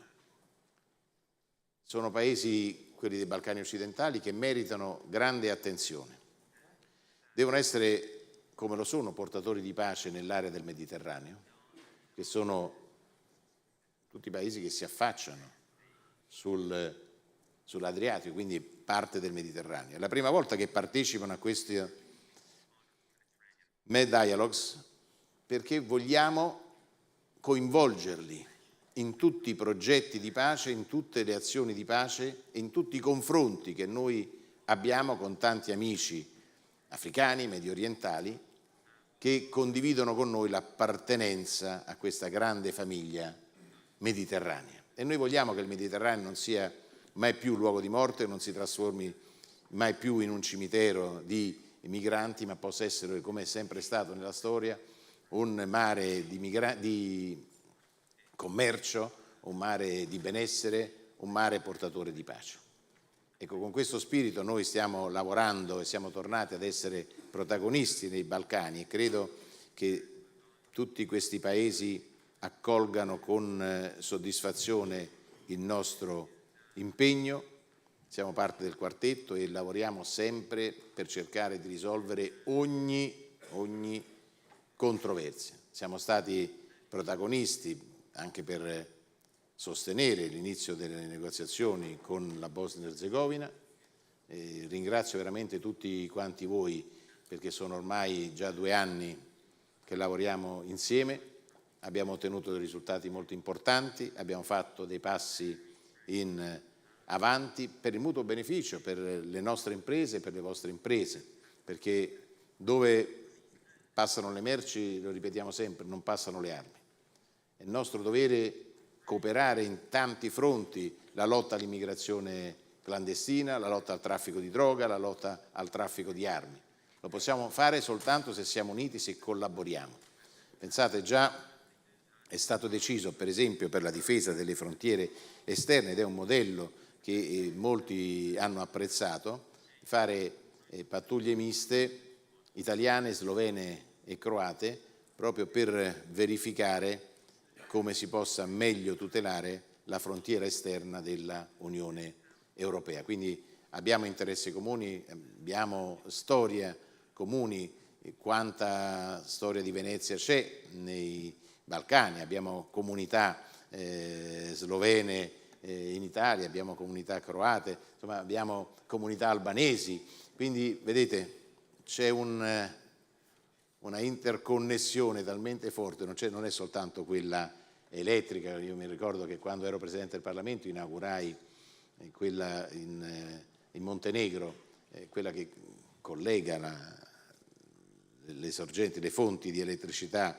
in quel paese, era nel Golfo del Cattaro e poi arriva in Italia. Quindi c'è una tradizionale e antica storia comune e noi vogliamo che questa storia comune, questa comunità di visione, questa identità possa essere messa al servizio della pace e al servizio della crescita, ma forti anche di questa collaborazione, credo che potremo confrontarci anche con tutti gli altri paesi che si affacciano nell'area del Mediterraneo. Vi ringrazio per aver accettato il nostro invito, credo che ormai sarà la prima di una lunga serie di presenze dei paesi dei Balcani occidentali insieme alla Croazia e alla Slovenia essere parte di questi Med Dialogue, perché più siamo a lavorare per pace e stabilità, più sarà facile raggiungere un obiettivo comune. Grazie ancora e buon lavoro a tutti quanti voi.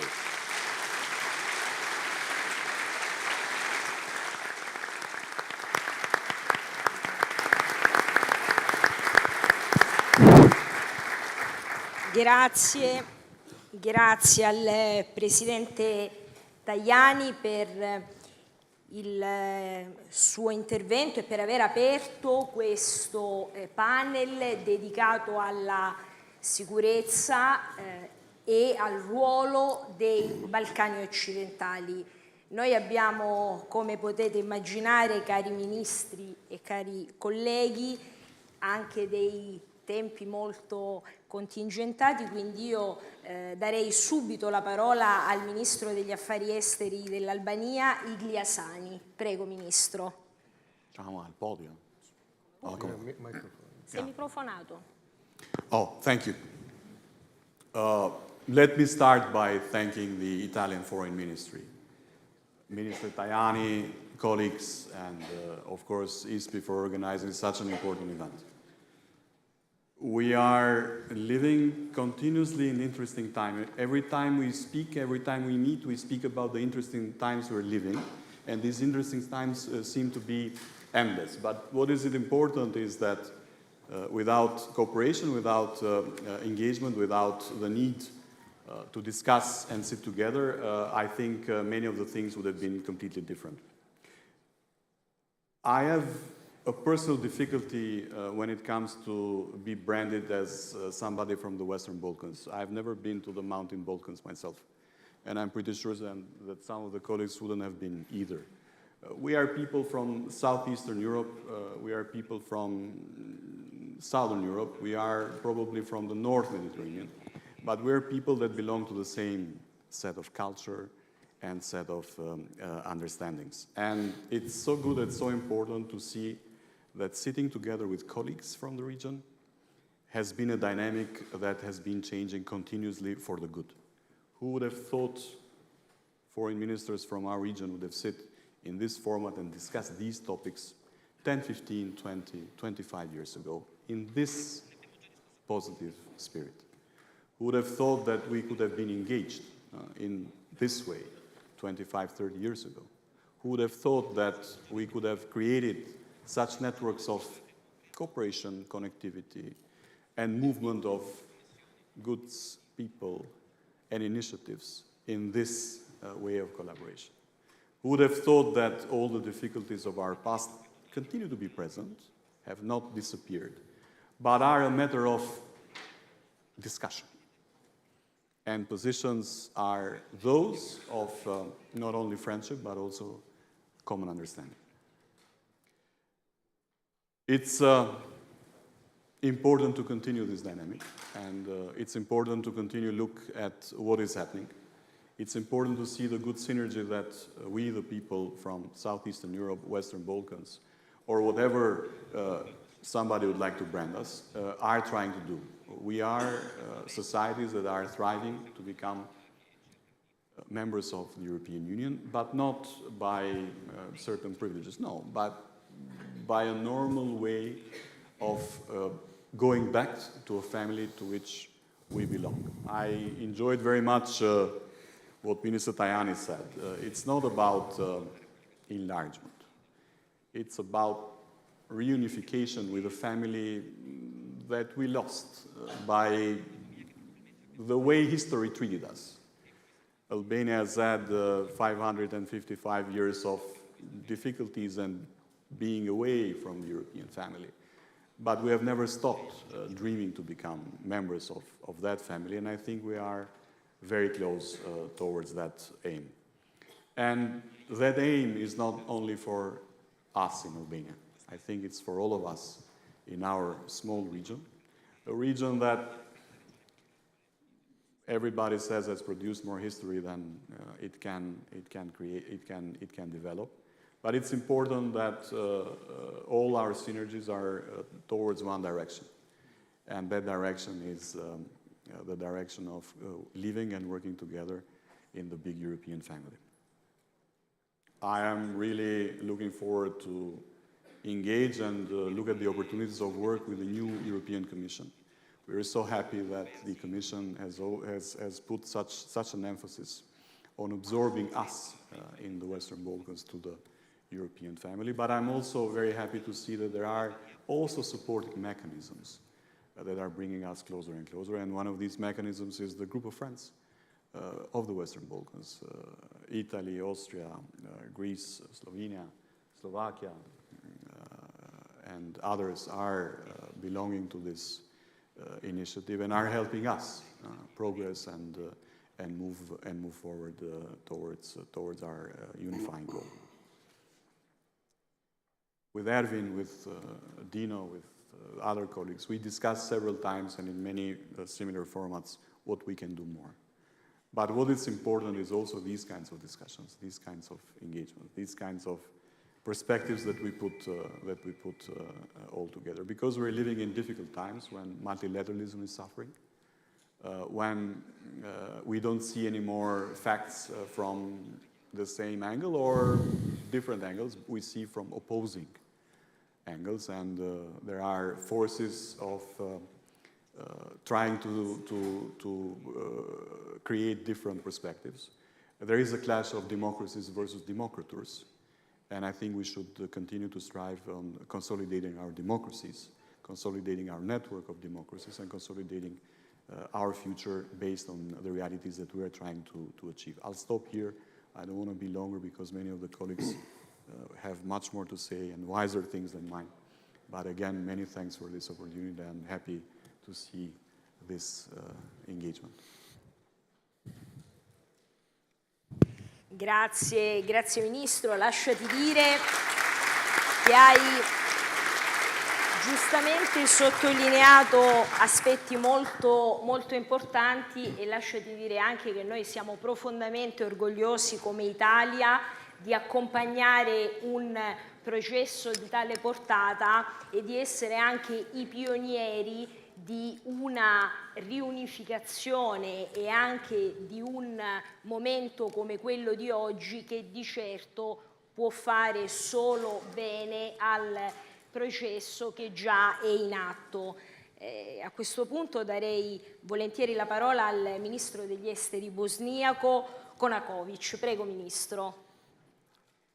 Thank you so much. First of all, I want to thank my dear friend and colleague Antonio Tajani for organizing this event and for continued support to Western Balkans and enlargement story, which is really crucial for our region, for my country especially. I will start again showing the map of Europe and asking all of you to see the position of Western Balkans. We are not European backyard, we are heart of Europe. Actually, this part belongs to Europe. This is Europe already. And after 2 decades of silence on both sides, finally, we have some movements and some activities on both sides. Unfortunately, because of Russian aggression in Ukraine, EU woke up and actually European Union understood how important security issue also is, not only administrative, and Brussels' strict regulation regarding our enlargement story. So this is a new momentum for our countries, and we need to use this opportunity. When we talk about politics in Bosnia and Herzegovina, we say we never missed an opportunity to miss an opportunity.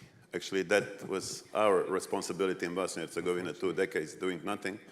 But now we want to grab this chance, we want to grab this opportunity, and once more, I want to thank to Antonio, to a group of friends, to these 7 countries who are strongly supporting and advocating for Western Balkans countries, and I will tell you now several facts that actually shows how important EU story for us is. Bosnia and Herzegovina is exporting 92% of our products to European Union. 70% goes directly to European Union member states, and 22 to our region, and all regional countries, as you can see, are candidate countries for European Union.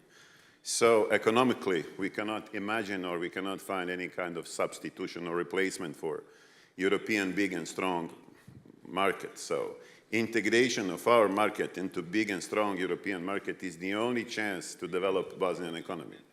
We need to develop our economy because of biggest problem that we have today, that's brain drain issue. In 2021, my country was #1 in the world, unfortunately, in a sense of losing a people. 130,000 people. They get permissions by Eurostat. This is official statistics by Eurostat. They get permissions to work in European Union countries. So that's close to 4% of the population. We can keep them to stay in our country only if we provide some job opportunities, better salaries, and better life conditions. We can do that only integrating our market into big and strong European single market. And then we can have investments, investors, because of our geographical position, because of many advantages that my country has, like really skilled laborers, low costs of energy, and many other advantages geographically and politically. We have excellent relations on East and West. We consider ourselves like a country who is a kind of bridge between East and West, and we need European integration desperately, and we need to move, and we need to grab this chance. And I'm happy to share some new information that today there is a Council of Ministers session. We will adopt one more law from this famous 14 key priority agenda related to EU integrations. We adopted 7 already. We have 2 biggest budgets in the history of Bosnia. We agree about some really serious and important issues. And in Bosnia-Herzegovina, that's really not easy. I want to underline that we were fighting each other 25, 30 years ago. We had a bloody war there. We were literally shooting each other, and now we are sitting all of us together and trying to find some compromises, solutions because of the future of our country. Today, Bosnia can be an example, seeing all these horrible pictures from many parts of the world, how things are possible, even that political is not, the political environment is not perfect in my country. It's much better to try to find solutions than to see those horrible pictures. So, regional market as a really, really important issue that we need to show also that we can cooperate all of us together, and we need to show to Europeans that they don't have to be afraid with all 6 countries with the veto right inside of EU having historically misunderstandings almost every year. We need to show that we can cooperate, so these kinds of meetings are really welcome. And one more time, thank you for organizing this event, and I'm really happy to be here today in this beautiful city. Grazie. Grazie Ministro. Hai ricordato giustamente un momento molto triste della storia recente europea, e lasciati dire che dal mio punto di vista quella è stata veramente per la mia generazione una pagina molto drammatica, e vedere oggi che il clima è assolutamente mutato penso sia stata una vittoria non solo della democrazia e dei nostri paesi, ma una vittoria di tutta l'Europa. Do la parola al Vice Ministro degli Affari Esteri del Montenegro, il mio amico Ervin Ibrahimovic. E anche Vice Primo Ministro. Deputy Prime Minister. Okay. Ladies and gentlemen, esteemed colleagues, dear friends, I would like to thank our host, Minister Tajani, and the ISPI Institute for the excellent organization of the conference. 10 years after its inception, Med dialogues are becoming even more relevant. Challenges that the Mediterranean region is facing, which conflict in the Middle East and overall situation in MENA region, but also new security risks like hybrid threats, demand and continuous cooperation and dialogue. We are glad the discussions at this year's Med dialogue reflect all pressing topics and relevant partners. Although issues we are discussing are not simple and cannot have one answer, Dialogue has no alternative, nor mutual understanding and respect. Montenegro understands that very well as a Mediterranean and multicultural country in the Western Balkans, which traditionally cherishes its differences as its particular value. That is why we are strongly in favor of our region's full integration into the European Union, considering its strategic position as an answer to further complete security structure of the southern part of Europe, as well as the Mediterranean area. Only by successful enlargement on the European Union we can close the space for third parties to impose their own interests in the region. Those interests are not compatible with values of international order, which represent the only answer to challenges we are discussing today. In Montenegro, we thus see enlargement as a historical opportunity for acceding countries and for EU itself. EU focus on the Western Balkan region is necessary to preserve a credible European perspective. By supporting accession process of candidates, fostering fundamental reforms in areas like migration, fight against organized crime, terrorism, energy and economic sustainability, and final integration of Western Balkans countries in the EU based on individual merits. EU will strengthen its own regional and global role. We are encouraged by messages we receive from the EU institutions and member states. I want to thank Minister Tajani and colleagues from the Friends of the Western Balkans group for their support. Montenegro, as the most advanced candidate, will do everything within its power to complete negotiations by 2026 in order to become the 28th member state in 2028, which is the most important strategic goal of the current Montenegrin government, along with cherishing good neighborly relations and NATO membership. We have seen that Russian aggression in Ukraine has brought forward a new wave of security risks. Increased hybrid threats show the vulnerability of societies in Europe and wider, including in the Western Balkans region. One of the priorities of Montenegro is building resilience in countering hybrid threats, especially regarding disinformation in cybersecurity, critical services and infrastructure, as well as regarding energy security.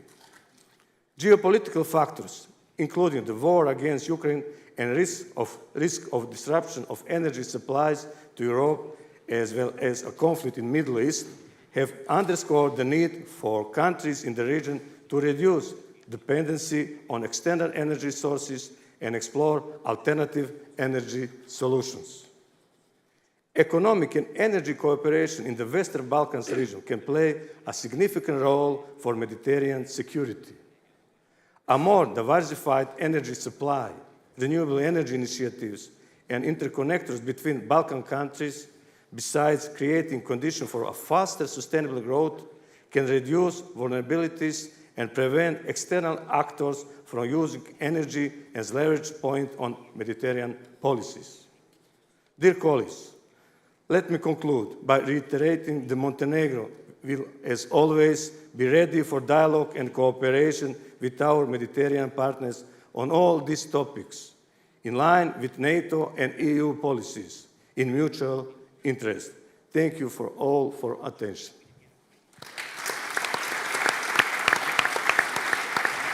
Grazie Ministro, grazie per questi spunti così significativi che hanno disegnato lo scenario all'interno del Montenegro. La parola adesso all'Assistant Minister serbo Igor Kucelka. Prego. Thank you. First of all, I would like to thank Minister Tajani and the Italian Foreign Ministry and organizers the ISPI Institute to extending the invitation to us to participate in this event. And I'm really glad to share this podium with distinguished ministers from our neighboring countries. First of all, as other minister colleagues said, we are sharing also the same goals regarding the EU perspective, and Serbia has also an ambitious plan to try to fulfill all necessary technical obligation until the end of 2026, beginning of 2027, to be ready for EU membership. In that sense, and within this EU framework, I would like to give you some example how Serbia and our region are contributing to the peace, stability and security in our region, but also wider in Mediterranean region, Europe at whole, and also at global scene. I will tell you that, for example, Serbia is participating in several UN and EU peacekeeping operations, which are located in Africa, 2 in Somalia, 2 in Central African Republic, in Mozambique. Then in Lebanon, we have the biggest contingent of our military representatives, 180 of them, who've been recently under attack in Lebanon, in the south of Lebanon. And also we are participating in Cyprus and Middle East. Regarding the migration, for example, which is a really important issue and serious problem for Europe as a continent and for the European Union, I can tell you that in June we signed the new agreement with Frontex, which will allow Frontex experts team to be allocated in our territory, and together with Serbia and our other European partners as Hungary, Austria and Slovakia to try to prevent the escalation of migrants coming in Europe. Then we are also participating in the economy field to the European security and safety. I will tell you that this year we are expecting about 4% of growth rate of our economy. We are an economy which attracts about more than 60% of all foreign direct investment coming in the region of Western Balkans, and we are realizing the big infrastructure projects we are preparing for Expo World Exhibition in 2027. And I would like to invite all Mediterranean countries and region countries and our friends to come in Belgrade in 2027. And just to mention that we are also doing a lot in energy sector, diversifying our energy sourcing, using the new gas interconnectors with Bulgaria, with big support of EU, and we are negotiating, try to realize the new gas interconnectors with our neighbors, Romania, Northern Macedonia, and we are open also for all other initiatives. I will stop here. Maybe later I will just remark on some EU question. Thank you. Grazie, grazie caro Igor. La parola alla vice ministra slovena Gabric. Prego. Grazie per la parola. I am very pleased. First of all, I would like to join the distinguished co-panelists in thanking Italy and Minister Tajani for bringing us together. I am here in the role of friend of the Western Balkans, and I would like to say in no uncertain terms that Slovenia is supporting the Western Balkans countries and has been supporting in their aspiration to join the European Union. We do this for different reasons. The first one is that we have our own experience that we did not forget. We still have institutional, we still have the historical memory. We remember how the accession process itself helped with the development, socio-political, economic development of Slovenia. So that's one thing. It really does, this accession process can really play as an important vehicle for improving societies and countries internally.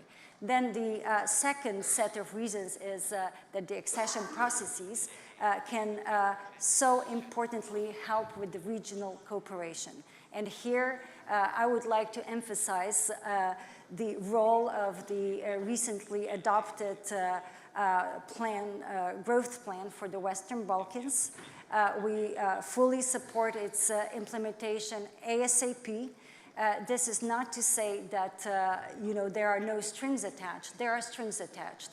It is important that the governments in the region commit to the reforms that we agreed upon in order to develop through this growth plan.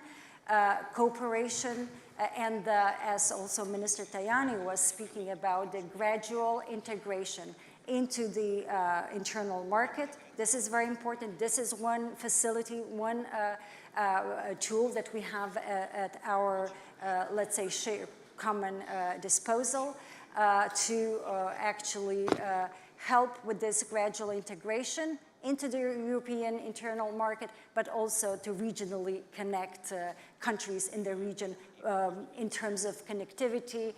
If we talk about economic, we talk about transport, we talk about digital. Here I would like to mention a very good example of cooperation.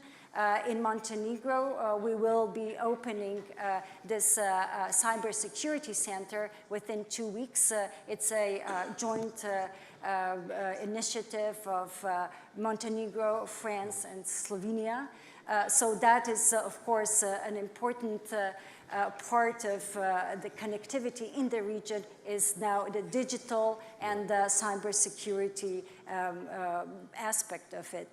And the third dimension I would like to emphasize why we should all also support also perhaps expedited, as also Minister Tajani was referring to, accession process is also the geostrategic reality. So the geostrategic reality is such that we would be amiss if we did not do our best to help the countries in the region come back or reunify, to make a reference to the minister, bring them to the European Union. So also from geostrategic point of view. Now, when we are talking, so one thing I want to also mention is that I said from the outset, Slovenia has been supporting the countries of the Western Balkans and their European perspective. And we see it as a kind of recognition of our role in this within the European Union, that the next commissioner for enlargement is actually a Slovenian commissioner. So we are, of course, very pleased about that, but we also feel the responsibility that this brings to us in terms of expediting the process. But here, let me also just emphasize that we are fully prepared to continuing to support the countries with our expertise. I mentioned that we still have some institutional memory of our accession process, and I think that that's something that we can also be helpful through to our friends in the Western Balkans. Are we running out of time? Yep. Or do you have a little bit more time to... that's it, okay. So I have 1 second left, so thank you. Thank you for your attention. Grazie, grazie cara Vice Ministra, anche per il dono della sintesi, perché abbiamo concluso il nostro panel nei tempi previsti. Io ringrazio tutti i ministri che vi hanno partecipato, tutti i colleghi, e attendiamo adesso il panel conclusivo con il vicepresidente Tajani e con il presidente del Consiglio Giorgia Meloni. Grazie a tutti. Grazie a lei.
Ladies and gentlemen, please, for security reasons, if you are not seated, you are kindly invited to leave the room.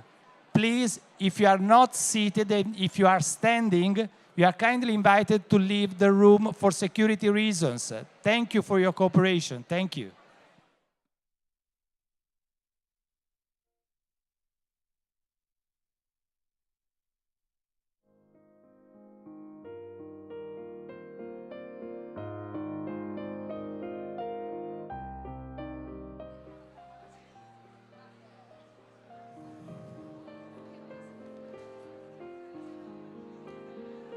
Ladies and gentlemen, for security reasons, if you are not seated, you should leave the room now. Thank you. Please leave the room.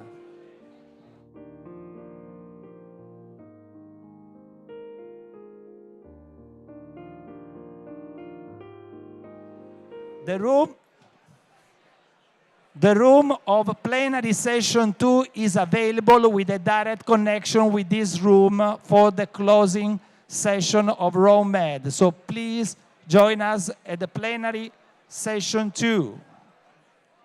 Thank you.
Ladies and gentlemen, all of you who are standing, please leave the room. Plenary room number 2 is available with a video connection with this room. So please leave the room for security reasons if you are not seated. Thank you.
take your seat. The session is about to start.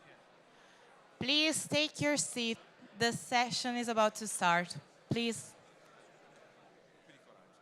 Kindly take your seats.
Ladies and gentlemen, please take your seat. The session is about to start.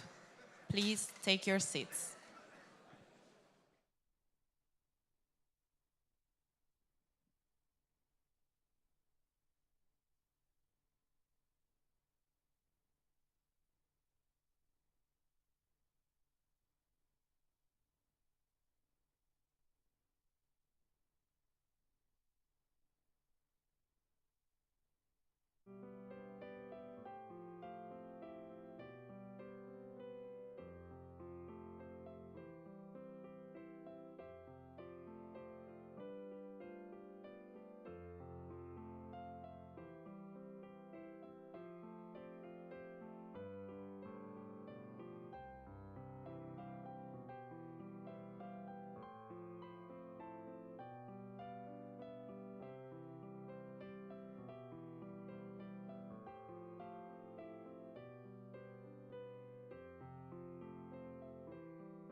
Prima lei? Prima lei.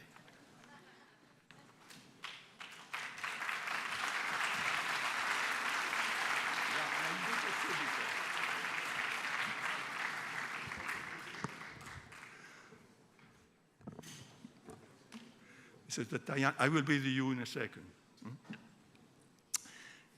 President Meloni, Vice President Tajani, distinguished ministers, esteemed colleagues and partners, honored guests, ladies and gentlemen, as we close this 10th edition, of the Rome Med, Mediterranean Dialogues, let me point out one truth. The hardest conversations, and we had some during these days, are also the most needed. And this is why I believe that the Rome Med Dialogues remain an indispensable forum for navigating through this turmoil that is whatever it takes. As you will, with your active participation during these days, you have definitively proved the value added of Med. 3 takeaways stand out, I think. We depend, first of all, no country is an island, especially in a region as interconnected as ours. We depend on one another, for better or worse. The interest of the Med, of the globe, goes well beyond the sum of individual and national interests. Challenges such as conflicts, human security, energy, migration, economic development, and climate change do not recognize borders. And this year's escalating violence in Gaza, Israel, Lebanon, and beyond has tragically reminded us of this interdependence. Second takeaway, actions and concrete decisions speak louder than words. Our discussions of the past 3 days have made it clear that dialogue must move beyond rhetoric and be rooted in concrete commitments. Responsibility in addressing conflicts, human rights, fair governance, and inequalities has been a recurring theme.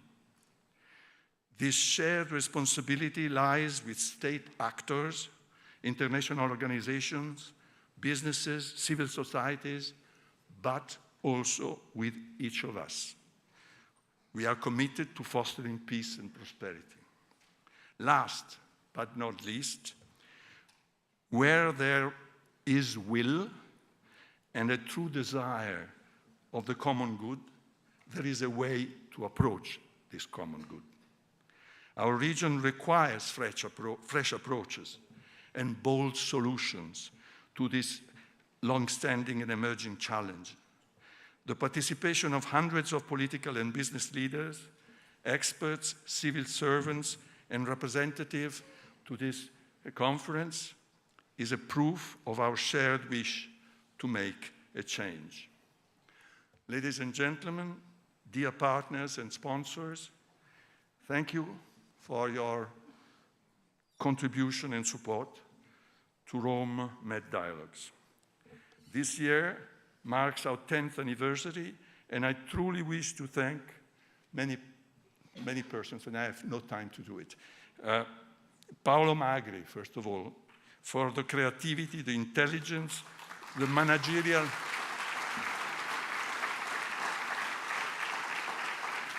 I don't know, it must be somewhere, but creativity, intelligence, managerial abilities with which he has been creating Med, and its steadfast commitment to make it happen year after year. I thank Francesco Rocchetti for curating with enormous care and ability the conference, and the whole ISPI team for its incredible efforts. I would have liked to sort of have time to name them one after the other, but special thanks goes to the co-host of Med, the Ministry of Foreign Affairs and International Cooperation, and in particular to the Policy Planning Unit, Mr. Giuliana Del Papa, and all the other colleagues from the ministry who have shared this 10-year-long journey with us. Of course, All this would not have been possible this year without the Vice President of the Council of Ministers and the Minister of Foreign Affairs and International Cooperation, Antonio Tajani, and I'm glad to call him.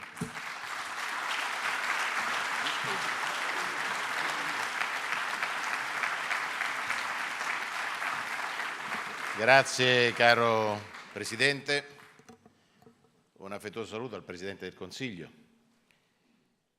Non è un saluto occasionale quello che lei farà, ma è la conferma dell'impegno del governo italiano che il Presidente Meloni guida per far sì che l'Italia possa essere protagonista di pace nell'area del Mediterraneo, perché questo mare non sia più un cimitero di migranti, ma possa essere un luogo di pace, di crescita economica e di sviluppo.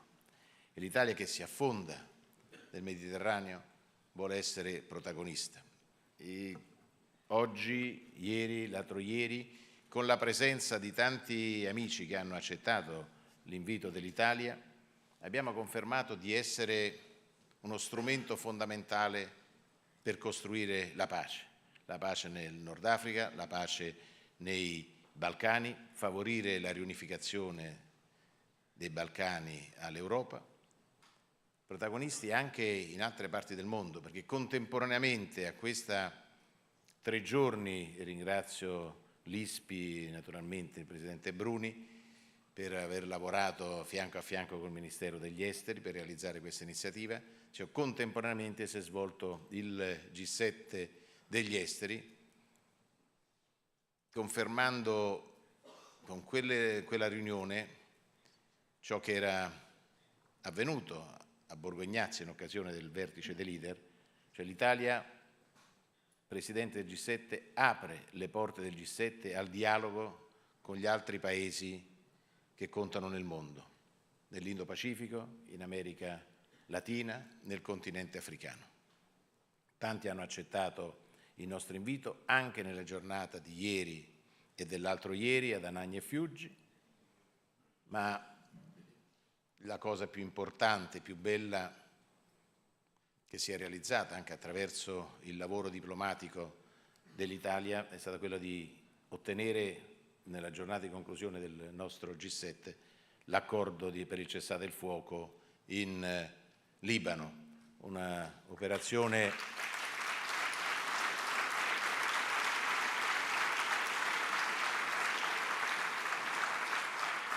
che il governo italiano ha cominciato a costruire anche con la missione del Presidente del Consiglio in quel paese, con la presenza di 2 missioni militari italiane, militari portatori di pace, sia nel sud del Libano, con la missione UNIFIL, sia con la missione bilaterale a Beirut. E ci auguriamo che questo straordinario risultato possa portare a un accordo per il cessate il fuoco anche a Gaza, dove noi siamo impegnati fortemente per aiutare la popolazione civile.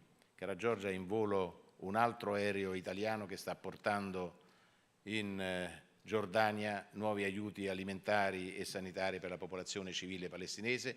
A questo si aggiungeranno 15 tir che abbiamo regalato al programma alimentare mondiale, che rimarranno a Gaza per distribuire cibo alla popolazione civile, partiranno dal porto di Ravenna per raggiungere il porto di Ashot in Israele, carichi di materiale sanitario e di materiale alimentare. E la cosa straordinaria è che l'Italia, il Presidente del Consiglio lo sa bene, ha avuto il sostegno sia dell'autorità nazionale palestinese sia del governo di Israele. Ecco cosa significa essere portatori di pace, parlare con tutti, ed è quello che abbiamo fatto in questi 3 giorni. Il governo italiano, guidato dal Presidente Meloni, vuole essere protagonista in politica estera non per mera vanagloria, ma per svolgere quel ruolo di portatore di pace che è sempre stata nella storia l'Italia. E questo credo che sia giusto fare, continuare ad andare avanti con grande determinazione. Quella del Presidente del Consiglio la conosciamo, quindi credo che nelle prossime settimane, nei prossimi mesi, daremo ancora un contributo importante per costruire una pace di cui c'è bisogno in Medio Oriente, ma anche in Ucraina. Grazie a tutti quanti voi per aver accettato il nostro invito, per aver discusso in questi 3 giorni di confronto, e quando c'è il dialogo si costruisce la pace, e grazie al Presidente del Consiglio per aver accettato il nostro invito, e le cedo subito la parola. Prego.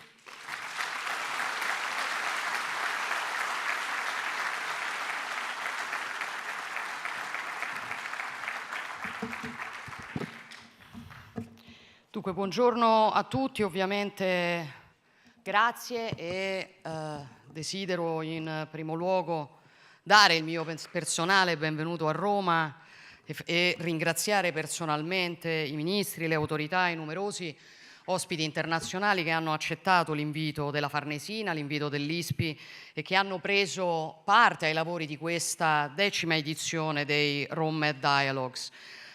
Voglio ovviamente ringraziare il Ministro Tajani, il Presidente Bruni per l'ospitalità, per l'organizzazione, per la determinazione con la quale si continua a organizzare questo evento, che è tornato quest'anno a svolgersi dopo la pausa dello scorso anno e che nel tempo è diventato un fondamentale forum di riferimento per il confronto sulle sfide che ruotano attorno al Mediterraneo. Ed è, come diceva il Ministro, un confronto che l'Italia considera assolutamente prioritario, strategico, banalmente perché il Mediterraneo è la nostra casa, nell'accezione, diciamo così, più nobile che possiamo dare alla parola casa. Occuparsi del Mediterraneo per noi significa valorizzare la naturale proiezione geopolitica, geostrategica, geoeconomica dell'Italia. È un qualcosa che non nasce semplicemente da un input politico o da una scelta occasionale che può fare questo o quel governo, è qualcosa di molto di più, è qualcosa che trae origine dalla nostra stessa posizione geografica, e quella posizione geografica chiaramente nel tempo ha contribuito a definire la nostra cultura, lo sviluppo della nostra civiltà, la nostra proiezione verso l'esterno. E come ho ricordato molte altre volte, l'Italia è una nazione molto particolare, no? È una nazione continentale e marittima allo stesso tempo, ha la sua testa che è un pezzo di Mitteleuropa e ha i suoi piedi immersi nel Mediterraneo, e questo ci rende naturalmente un ponte tra il nord e il sud dell'Europa, tra l'Europa continentale e l'Europa mediterranea, tra l'Europa nel suo complesso e il Mediterraneo, l'Africa, il Medio Oriente. Ma non solo. Il Mediterraneo è stato per millenni il cuore degli scambi politici, culturali, commerciali del mondo. Poi per secoli si è trasformato in una sorta di vicolo cieco, come se fosse un'appendice estrema dell'Oceano Atlantico. Poi ancora il progresso e l'ingegno umano, come spesso accade, hanno reso possibile l'impossibile, cioè una modifica della geografia con l'apertura del canale di Suez. Così il Mediterraneo ha progressivamente riacquisito la sua centralità, segnatamente come mare di mezzo che collega i 2 grandi spazi marittimi del globo, che sono l'Oceano Atlantico da una parte e l'Indo-Pacifico dall'altro, attraverso il Mar Arabico e il Golfo Persico. È una centralità che nel tempo ha portato a coniare questa definizione di Mediterraneo allargato, cioè un concetto che, come qui sanno in molti, nasce negli anni '80, che è entrato via via nel nostro linguaggio, che identifica di fatto uno spazio geografico racchiuso tra lo Stretto di Gibilterra e il Golfo di Aden, includendo al suo interno anche il Medio Oriente e l'Africa centrale. E in questi anni si è lavorato molto per dare profondità politica a questa nozione. Però io voglio dire stamattina che ho personalmente maturato la convinzione che perimetrare il Mediterraneo con confini fissi sia alla fine dei conti una sorta di diminuzio e che oggi sia molto più aderente alla realtà delle cose l'insegnamento che un grande storico, che era Fernand Braudel, aveva già espresso alla fine degli anni '40, quando diceva che il Mediterraneo è quale lo fanno gli uomini. Ecco, io ho fatto questa lunga premessa per spiegare che credo che in questo 10° anniversario dei Rome Dialogues noi possiamo cercare di cogliere una grande opportunità, che non è solamente quella di approfondire insieme alcune sfide prioritarie di questo tempo storico particolarmente complesso che affrontiamo, ma è ancora prima, forse, quella di fare un importante passo in avanti nella riflessione geopolitica e geostrategica sul ruolo del Mediterraneo e provare a dare corpo e sostanza insieme a una definizione nuova e, se vogliamo, molto più ambiziosa, che non è più quella di Mediterraneo allargato, ma è quella di Mediterraneo globale. Significa cioè pensare il Mediterraneo non come a un contesto circoscritto, definito da limiti fisici, definito da limiti politici, e neanche come a un mare regionale, alla fine dei conti estraneo alle grandi sfide, ma significa pensare al Mediterraneo come a uno spazio che vuole allargarsi al mondo e diventare protagonista delle principali interconnessioni globali, perché è alla portata della nostra sfida. Noi non dobbiamo dimenticare che il Mediterraneo è la via di comunicazione più breve tra Occidente e Oriente e non è un caso che, nonostante occupi solo l'1% delle acque del globo, venga attraversato dal 20% circa del traffico marittimo mondiale.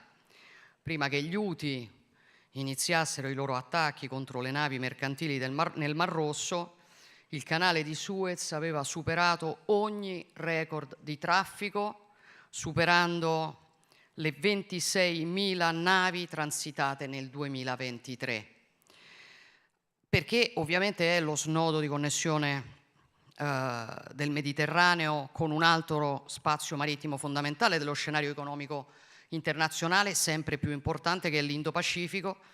Basti pensare al fatto che il 40% del commercio estero dell'Unione Europea passa attraverso il Mar Cinese meridionale e molto di più transita attraverso l'Oceano Indiano.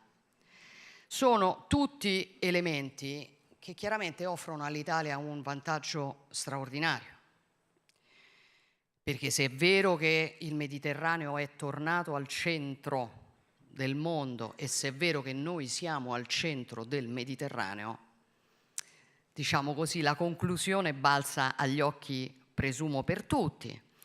E chiaramente la nostra nazione comprende bene la responsabilità e il ruolo che questo comporta, comprende bene quanto abbia oggi l'occasione di essere centrale nelle dinamiche globali e particolarmente con questo governo, credo che lo abbiamo dimostrato, intende fare la sua parte fino in fondo da questo punto di vista. Mi riferisco in particolare alle enormi opportunità che arrivano dallo sviluppo delle interconnessioni economiche, che sono sempre più determinanti ovviamente in un contesto economico globalizzato e ad alta spinta innovativa. Penso ad esempio allo sviluppo di IMEC, il progetto di corridoio infrastrutturale ed economico che punta a collegare Europa, Medio Oriente e India, un'iniziativa sulla quale l'Italia ha giocato un ruolo fondamentale per il lancio in ambito G20 e nella quale l'Italia intende giocare un ruolo da protagonista, perché chiaramente connettere le città portuali dell'India, del Medio Oriente, dell'Europa, inserendo tra gli snodi cardine di questa mappa anche l'Italia, almeno con Trieste, cioè il porto più settentrionale del Mediterraneo, storico ingresso marittimo all'Europa centrale e orientale, ci consentirebbe chiaramente di liberare un potenziale enorme per la nostra economia, per il nostro commercio, per le nostre imprese, così come strategica è la connessione digitale, in un tempo nel quale chiaramente i dati saranno sempre di più il motore delle nostre società, e qui voglio ricordare il Blue Raman, il sistema cioè di cavi di comunicazione in fibra ottica che collegherà l'India alle economie europee, passando ancora una volta per il Mediterraneo.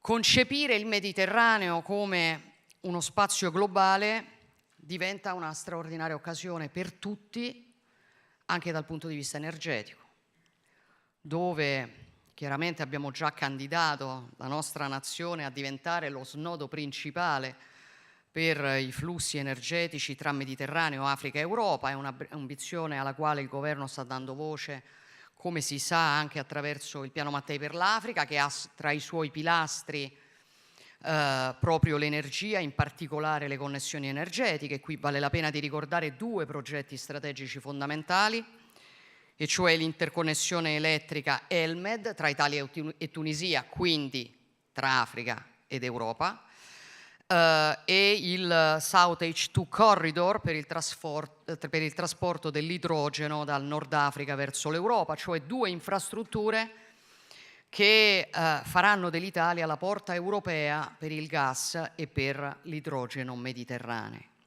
Dopodiché, parlare di Mediterraneo globale vuol dire anche lavorare per costruire uno spazio geopolitico che deve essere sempre più sicuro e stabile, in un'ottica di cooperazione paritaria, non predatoria, non caritatevole. È questo, diciamo, il messaggio che il nostro governo ha voluto imprimere, particolarmente nel rapporto con le nazioni africane, dove la nostra sfida è soprattutto quella di consentire alle nazioni africane di utilizzare al meglio le numerose risorse delle quali dispongono, vivere di ciò che hanno, con governi stabili, con società prospere, e garantire così anche, faceva un cenno sempre il ministro Tajani, un diritto che finora non è stato garantito, che è il diritto a non dover emigrare, a poter trovare nella propria comunità, nella propria casa, senza recidere i propri legami, la possibilità di un futuro migliore, fatto di dignità, fatto di crescita, fatto di lavoro, fatto di opportunità, perché la vera solidarietà e il vero rispetto sono questo, ed è quello a cui il governo italiano lavora fin dal suo insediamento. Questa è, come dicevo, la filosofia di fondo del piano Mattei per l'Africa, un piano condiviso con i paesi nei quali opera, un piano concreto che è già partito in 9 nazioni del continente africano, ma ovviamente il nostro obiettivo è quello di coinvolgerne molte di più.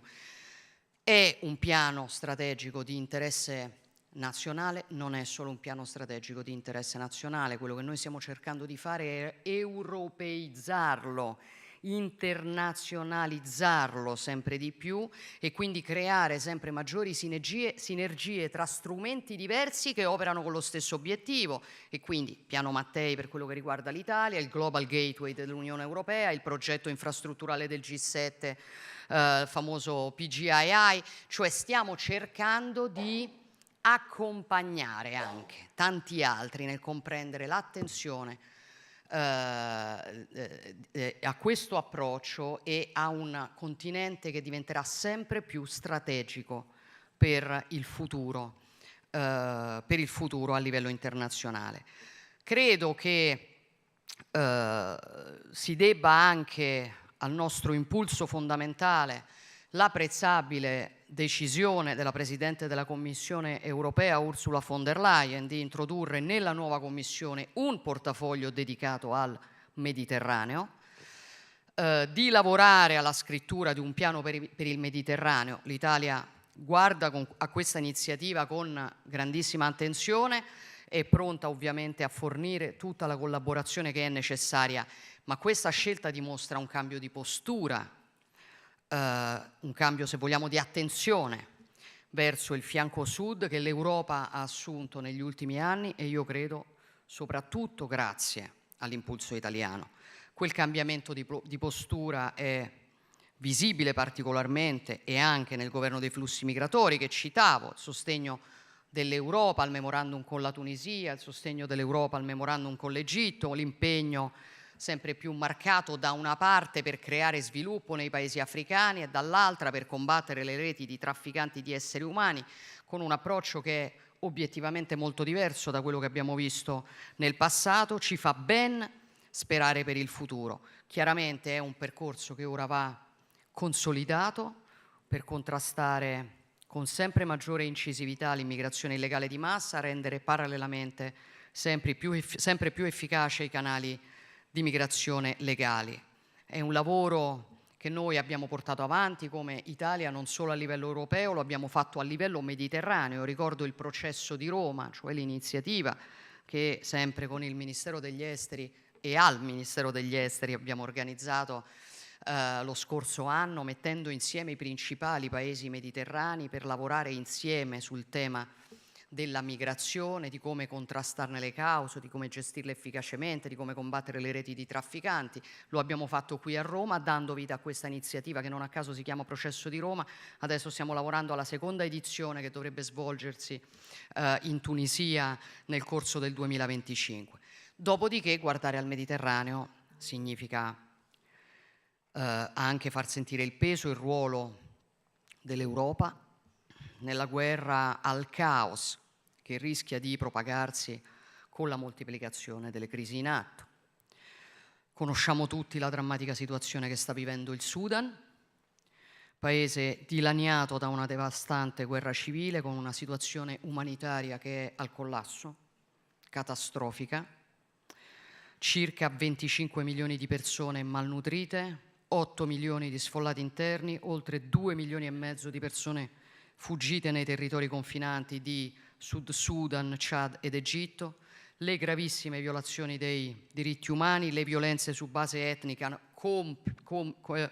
complicano un quadro che è già estremamente precario, che può generare conseguenze non solo nella regione, lo dico per ricordarlo a me stessa e lo dico per ricordarlo a ciascuno di noi rispetto a una crisi della quale forse non si sta parlando a sufficienza, perché significa ovviamente essere consapevoli del ruolo che è possibile giocare sempre nel contesto globale.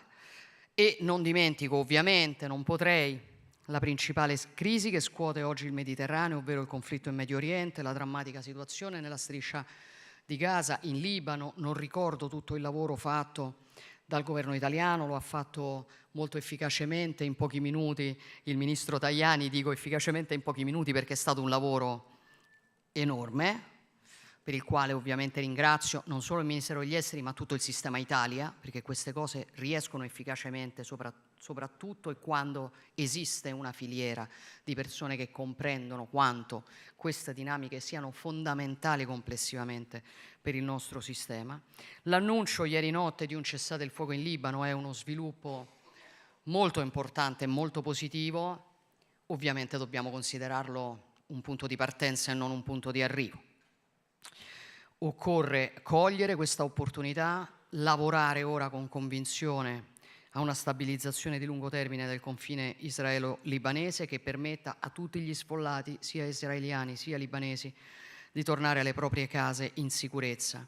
Per far questo, come anche l'accordo del cessate il fuoco prevede, è fondamentale dare finalmente piena applicazione alla risoluzione 1701 delle Nazioni Unite, rafforzando le capacità di UNIFIL, rafforzando soprattutto le capacità delle forze armate libanesi. E io sono orgogliosa del fatto che l'Italia, con il comando dell'iniziativa Military Technical Committee for Lebanon, abbia un ruolo centrale anche e soprattutto in questa sfida, lavorare insieme ai partner del G7, insieme ai partner del Golfo, insieme ai partner europei per rafforzare le capacità delle forze armate libanesi in modo che possano assumere le responsabilità previste dal mandato ONU è condizione imprescindibile per realizzare gli obiettivi previsti dall'accordo sul cessate il fuoco e dalle risoluzioni delle Nazioni Unite.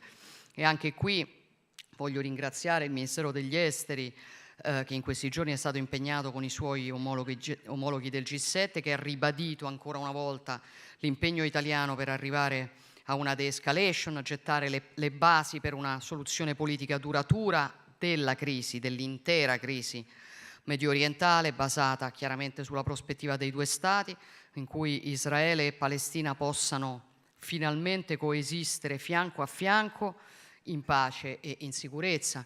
L'aumento della tensione e l'escalation militare hanno, tra le altre cose, aggravato anche la crisi dei rifugiati in tutta la regione, particolarmente in Siria, in Giordania, chiaramente in Libano. Lo voglio dire perché è un'altra materia sulla quale l'Italia si è molto spesa in questi mesi.